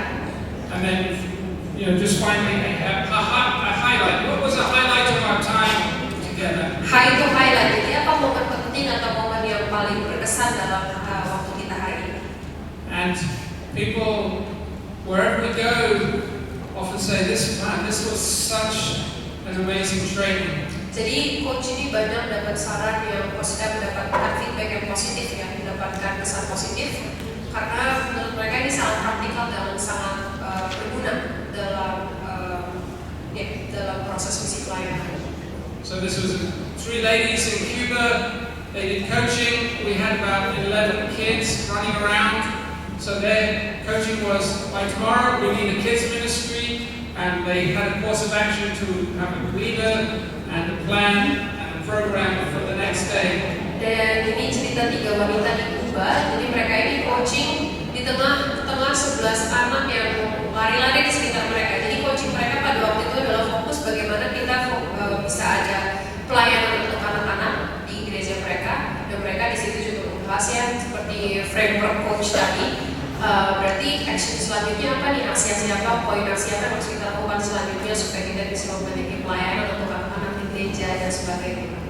And then, well, this is just in Ethiopia, in Sierra Leone, people practicing coaching. Di Ethiopia dan Sierra Leone juga mereka banyak melatih coaching, poin coaching, roda coaching. And then the last phase, it's a fantastic phase. We look at the Book of Acts. Fase terakhir kita melihat Book of Acts itu kisah para rasul. And we're looking at how do we multiply movements that reach people for Christ, make disciples, develop leaders, plant and grow churches. Ya, jadi fokusnya bagaimana kita berlipat ganda menjangkau orang-orang untuk mengenal Kristus, menjadikan murid, mengembangkan pemimpin dan juga gereja. So we focus on the reproducer again. Jadi masih fokusnya pada reproduksi tengah-tengah ya. So at the beginning we offer people a historical perspective on Acts. Dalam fase ini pertama-tama kita menceritakan sejarah dulu dari kisah para rasul. And then an apologetic perspective on Acts. Kedua itu permintaan apologetic, tapi itu lebih ke penginjilan ya, atau penginjilan atau defense dalam kisah para rasul. That Paul is about to appear before Caesar Augustus. Ketika Paulus berhadapan dengan Raja Caesar, Raja Kaisar Agustus. And Luke is helping him prepare a legal defense before Augustus. Dan pada saat itu dia mempersiapkan ya, secara teologi suatu defense untuk berhadapan dengan si Kaisar Agustus ini. We offer a theological perspective. Ada perspektif teologi, especially around the Holy Spirit. Terutama mengenai Roh Kudus. And it surprises people because we ask, who's mentioned more in the Book of Acts, Jesus or the Holy Spirit? Karena sebenarnya ini mengejutkan untuk banyak orang. Pertanyaannya adalah siapa yang lebih banyak sering disebutkan dalam kisah para rasul, Roh Kudus atau Tuhan Yesus? People always say the Holy Spirit, but it's Jesus. Jesus is mentioned 72 times. The Holy Spirit 56 times. Banyak orang yang bilang Roh Kudus, padahal lebih banyak Tuhan Yesus sebenarnya.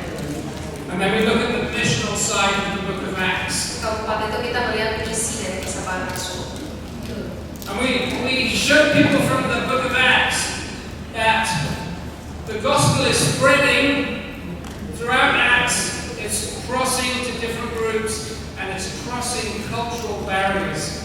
Jadi fokusnya adalah kita bisa melihat dalam kisah para rasul ini bahwa Injil itu melintasi berbagai macam perbatasan geografis dan hambatan budaya yang juga signifikan. And that's a big part of Paul's work is to show them how the gospel is going to all the world. Dan Paulus dan Lukas pada saat itu fokusnya adalah menunjukkan bagaimana dia membawa Injil itu ke berbagai gereja-gereja yang memang ada di tempat yang lokasi yang berbeda-beda. So it starts as a Jewish movement. Awalnya ini ada di gereja Yahudi. And then they have this issue about the Jewish-speaking Christians and the Greek-speaking Christians. Dan ketika saat itu mereka mulai mengalami masalah mengenai orang-orang Yahudi yang berbicara Yunani dan orang-orang yang Yahudi yang tidak berbicara Yunani. And then persecution comes, and the Greek-speaking deacons, Philip in particular, takes the gospel to the Samaritans. Dan dari situ ketika ada konflik itu akhirnya dari gereja Yahudi yang tidak berbicara bahasa Yunani, si Philip ini mereka bawa Injil ini ke gereja selanjutnya Helenistik. And then he takes it to the Ethiopian. Terus akhirnya dibawa lagi ke Ethiopia. And then you have the beginning of the church in Antioch. Dan akhirnya adalah permulaan gereja awal di Antioquia. And then you have Cornelius, which is a radical change. Dan ada juga ke Cornelius, dan itu sesuatu perubahan yang sangat berbeda ya. And then the council in Jerusalem, what are we going to do with all of these Gentile Christians? Dan pada saat itu juga ada the Council of Jerusalem ya, di Dewan di Yerusalem yang melihat juga apa yang harus dilakukan dengan orang Kristen yang the Gentile Christians ini. And then a reminder that they're saved by grace and not by works, not by obeying the Jewish dietary and circumcision and other laws. Dan akhirnya di situ mendapatkan kesimpulan bahwa pada akhirnya orang-orang Kristen itu ditebus bukan melalui hukum-hukum Yahudi lagi, tapi berdasarkan Tuhan Yesus. And the gospel keeps going, it goes global. Dan akhirnya Injil itu diperkuat dan akhirnya semakin global. And we would ask questions about where are we called to take the gospel. Dan pada akhirnya ada aktivitas terakhir di sini di mana kita membicarakan Tuhan kira-kira memanggil kita tuh untuk menginjili di mana. So where are we called to this? We don't have time for this because we've got to get to the end, but that would be a question for you. Where is God calling you to take the gospel, and what are some of the cultural barriers you have to overcome? Karena durasi kita juga akan skip melakukan eksersis ini secara langsung, tapi mungkin untuk PR kita bisa bawa ke rumah untuk renungan kita masing-masing. Kira-kira Tuhan mau kita menjadi saksi Injil di mana? And we also talk a lot about leadership in Acts. Kita juga bahas mengenai kepemimpinan dalam Kisah Para Rasul. We look at Barnabas, Paul, and Philip, and we ask what are the ingredients of good leadership. Banyak melihat Barnabas, Paulus, dan kita bertanya-tanya unsur-unsur kepemimpinan yang baik gimana sih? Dan itu kita bahas juga di aktivitas di sini. What are the character qualities of leaders? Karakter-karakter seperti apa yang harus dimiliki seorang pemimpin? What are some of the barriers that we face to finishing well as a leader? Hambatan apa yang sering kita hadapi sebagai seorang pemimpin? And how do we finish well as a leader? Dan bagaimana kita bisa menyelesaikan tugas kita dengan baik sebagai seorang pemimpin? And then we talk about the importance of church planting. Dan kita juga bahas mengenai pentingnya pendirian atau penanaman gereja-gereja baru. We talk about Paul's team approach to church planting. Bagaimana pendekatan Paulus dan rekan-rekannya pada saat itu dalam penanaman atau pendirian gereja baru? What are some of the barriers to church planting? Hambatan dan masalah-masalah apa yang mereka hadapi dalam mendirikan gereja-gereja baru? And then church planting strategies, city versus rural. What's better? What's different? Dan strategi penanaman gereja juga dibahas, misalnya kalau gereja di kota pasti cara atau metodologi penanaman gereja atau pendirian gereja baru itu beda. And then throughout the day we do a lot of group work in groups, in our ministry groups, about what's kind of writing a purpose statement for our ministry, some values, some practices, a strategy.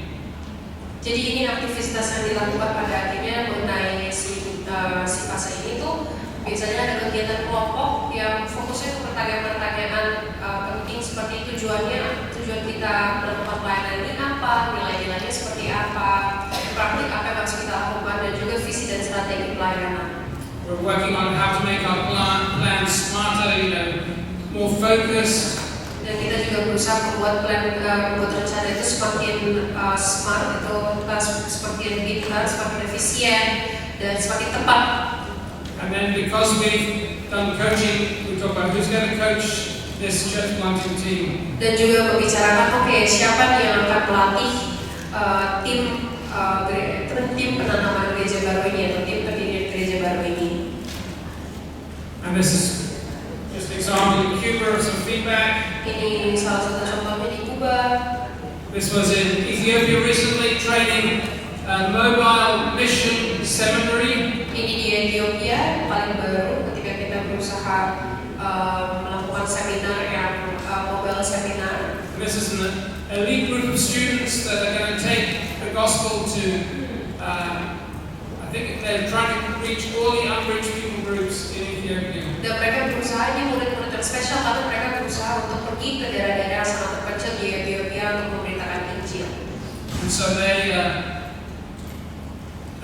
made plans to start 59 churches, I think it was. Jadi saat itu rencananya adalah mereka mulai ditugaskan ke 59 gereja-gereja yang berbeda. And the professor said, well, they're going to do quite a lot because they have to plant a church to graduate. Profesor mereka bilang ya mereka harusnya bisa karena mereka nih untuk bisa lulus harus bisa menanamkan minimal satu gereja. And then at the end of Acts, pada akhirnya di kisah para rasul terakhir, di pasal terakhir, we show them that it ends very abruptly. It says Paul spent 2 years at various things to stop. dan sebenarnya kalau kisah para rasul itu endingnya atau akhirnya itu agak tiba-tiba karena dia cuma menceritakan kalau pada akhirnya Paulus pergi ke berbagai macam negara untuk memberitakan Injil. We ask a big question, why does it stop? Tapi kenapa itu tiba-tiba berhenti? It stops there because it doesn't finish the story because we are finishing the story. We are writing Acts 29 through our churches. Ya, dan kenapa berhenti di situ aja? Karena kitab selanjutnya kita yang akan membuat cerita-cerita kita dalam mengembalakan, dalam memberitakan pelayanan ini yang akan ditulis. Kita lah yang membuat kisah para rasul pasal 29. And so we end by reminding people the gospel is always going global. How are we going to take the gospel to Jerusalem, to Samaria, to Judea, to the ends of the earth? Dan akhirnya kita selalu mengingatkan bahwa firman Tuhan atau Injil Tuhan itu global sifatnya. Bagaimana cara kita bisa membawa Injil ini melalui Yerusalem, Yudea, dan sampai ujung dunia. Thank you for your patience. Terima kasih untuk kesabaran dan perhatiannya. There's a lot of information. Banyak sekali informasinya, jadi memang dan sangat padat informasinya. Just, a couple of questions to sort of have any feedback. Is there anything specific from the training you'd like to ask? But also, and it's already been asked, how could we partner together? Jadi pertanyaan terakhirnya adalah tadi bagaimana kelanjutannya partner kepemitraan kita ini dengan GDM. They asked what's the cost? Well, it's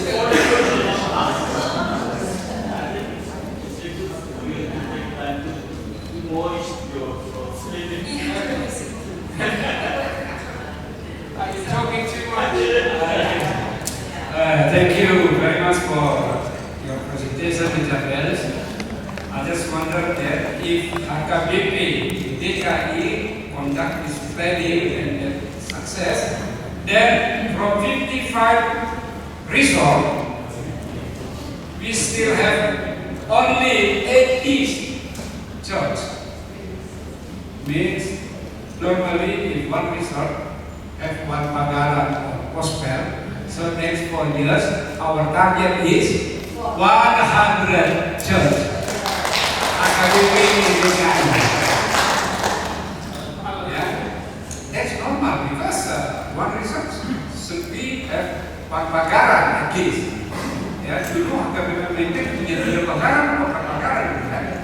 Ya, jadi semangat ini. Amanginan akhirnya kita kepengen lagi.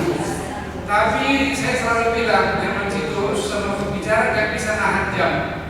Hanya waktu zaman Musa lagi perang bisa kayak matahari berhenti. Kan dalam undangan bilangnya sampai jam 7. Tapi masih mau nggak kita berikan kesempatan diskusi atau pertanyaan 1-2 singkat padat yang mungkin bisa direspon sekaligus. Jangan-jangan sama Tuan secara intermediate akademik profesor dan sama Preses secara distrik di DKI mau menjalin kerjasama dan menjawab pertanyaan dari Amang Richard Wallace. How would HKBP like to partner with the Divine Expedition or GTN? Because actually we are ready to send funding for the teacher and for the trainer. You just prepare the place and the people be trained by the GTN. Pertanyaan ketiga.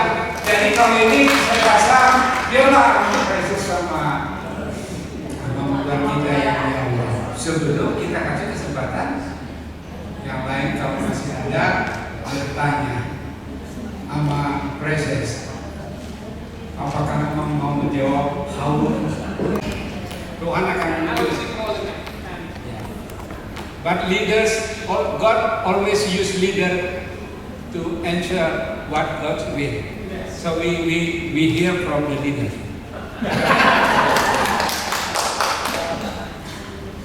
So, Superintendent.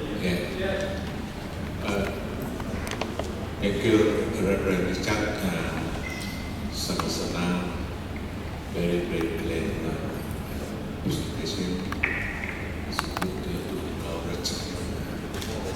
Bagaimana kami kembali harus semangat menginjili itu di AKBP. Kalau boleh saya premis, itu sepertinya hanya di tahun 60-an masa AKBP itu di atas 70 seperti sudah melebar lagi. Jadi Mentawai itu kan kita bukarkan tahun 50 berapa ya. Dia pertama, artinya semangat itu dulu pernah dulu kita punya semangat itu. Nah sekarang di tahun transformasi AKBP kita disuguhi 4 nilai. Nilai pertama itu bagaimana kita supaya independen. Kita tidak boleh berdiri sendiri, ya. Tapi kalau disebut interdependen itu semua lini. Ya, nilai yang kedua, ya kita harus inklusif, non eksklusif, tapi have to inklusif. Yang ketiga, kita harus peduli yang keempat melayani, serve. Di nilai yang pertama dan yang kedua AKBP supaya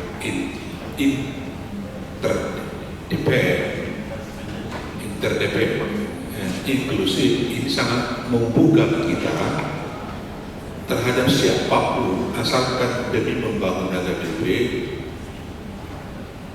kita setuju. Itu yang pertama. Jadi ini clear ya dari dulu supaya tidak ada keraguan-keraguan. Tapi tentu ada sesuatu yang harus kita rancang, kita pikirkan bagaimana caranya sehingga dalam perjalanannya jangan stuck di perjalanan bersama Berma, kita yang lain, siapa yang mau bergerak di sini silahkan. Coba kita nanti bikin forum diskusinya, FG-nya gimana supaya kedatangan Pak Richard di sini tidak sia-sia. Ini kan namanya GTN, dari gereja manapun ini dan institusi manapun bagi kita tidak soal asalkan Kristus yang diberitakan. Amin. Terima kasih, itu seperti saya. We are openly to partnership with GTN as long as to be HKBP stronger in DKI, means God will be. Okay, then we can discuss after that. Maybe PIC from HKBP Menteng or HKBP district will be discussed with GTN. I think this is just an introduction. Yeah. We need to pray together. Yeah. Our goal is to support churches, it's not to undermine them and to help them in their mission, to work in many different denominations. It's to strengthen the gospel. Okay. Strengthen the gospel means growth of HKBP, because it is, I always dream HKBP since 70 like stagnant. So that the leader said we are overly. Bapak Ibu Amang Inam, habis ini masih ada waktu makan, bisa ngobrol sama dia. Makan malam. Ya.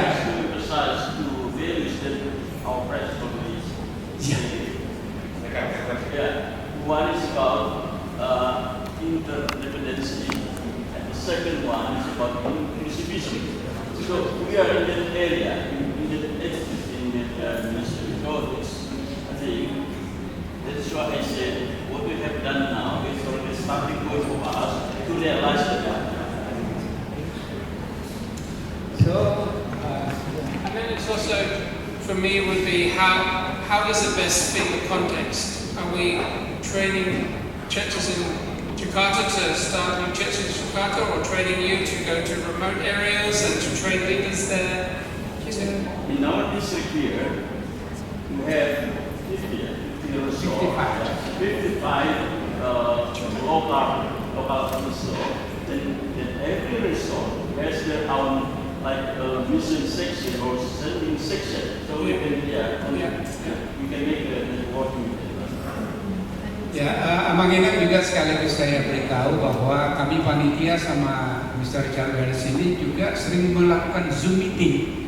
Jadi nanti bisa kita bentuk, ya, dia sangat terbuka nanti untuk follow up-nya, panitia akan coba arrange. Ya kan, hal-hal yang bisa kita follow up untuk discussion berikutnya melalui Zoom meeting, dan nanti itu kita sampaikan sesuai dengan hierarki yang kepada pendeta kita masing-masing, dan akhirnya berujung kepada memproses untuk ditindaklanjuti. Nah, sekarang kita berikan tepuk tangan dulu kepada panitia. Ingat tadi yang nanya-nanya itu ada voucher untuk mereka. Ya, jadi kemudian ada nanti acara-acara selanjutnya yang akan disampaikan oleh panitia. Sekali lagi kita berikan tepuk tangan dan kami serahkan kepada MC. Amang ketua panitia selanjutnya, kami tetap di sini atau kami kembali ke tempat. Iya. Untuk voucher akan dibagikan nanti ya setelah. Oh, sekarang aja ya. Baik. Tadi yang udah bertanya boleh maju ke depan. Amang Inam.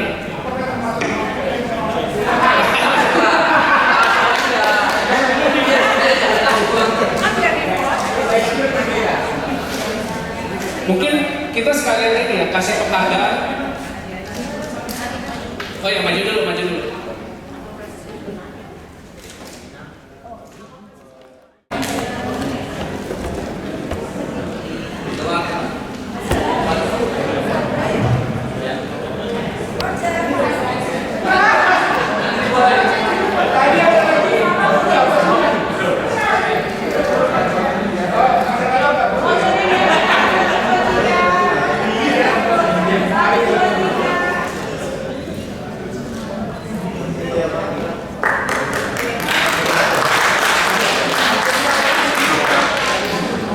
Ya, kalau sudah boleh kembali ke ada yang tadi bertanya belum dapat?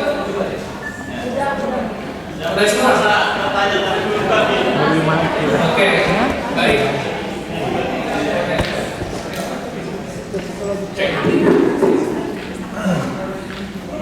Baik, sekarang kita mau lanjutkan acaranya. For Reverend Richard Wallace, we are very grateful that you are here, and we would like to express our gratitude. We have prepared what we call ulos. closely as a traditional sekali.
memimpin kita dalam doa penutup dan doa makan. Kami mengucap syukur Tuhan untuk pengalaman iman yang boleh kami rasakan di tengah-tengah gereja. AKBP Menteng Jalan Jambu bersama dengan gereja sedistrik 8 DKI Jakarta. Kami bersyukur untuk pengalaman mendapatkan pengetahuan tentang Zending yang baru, yang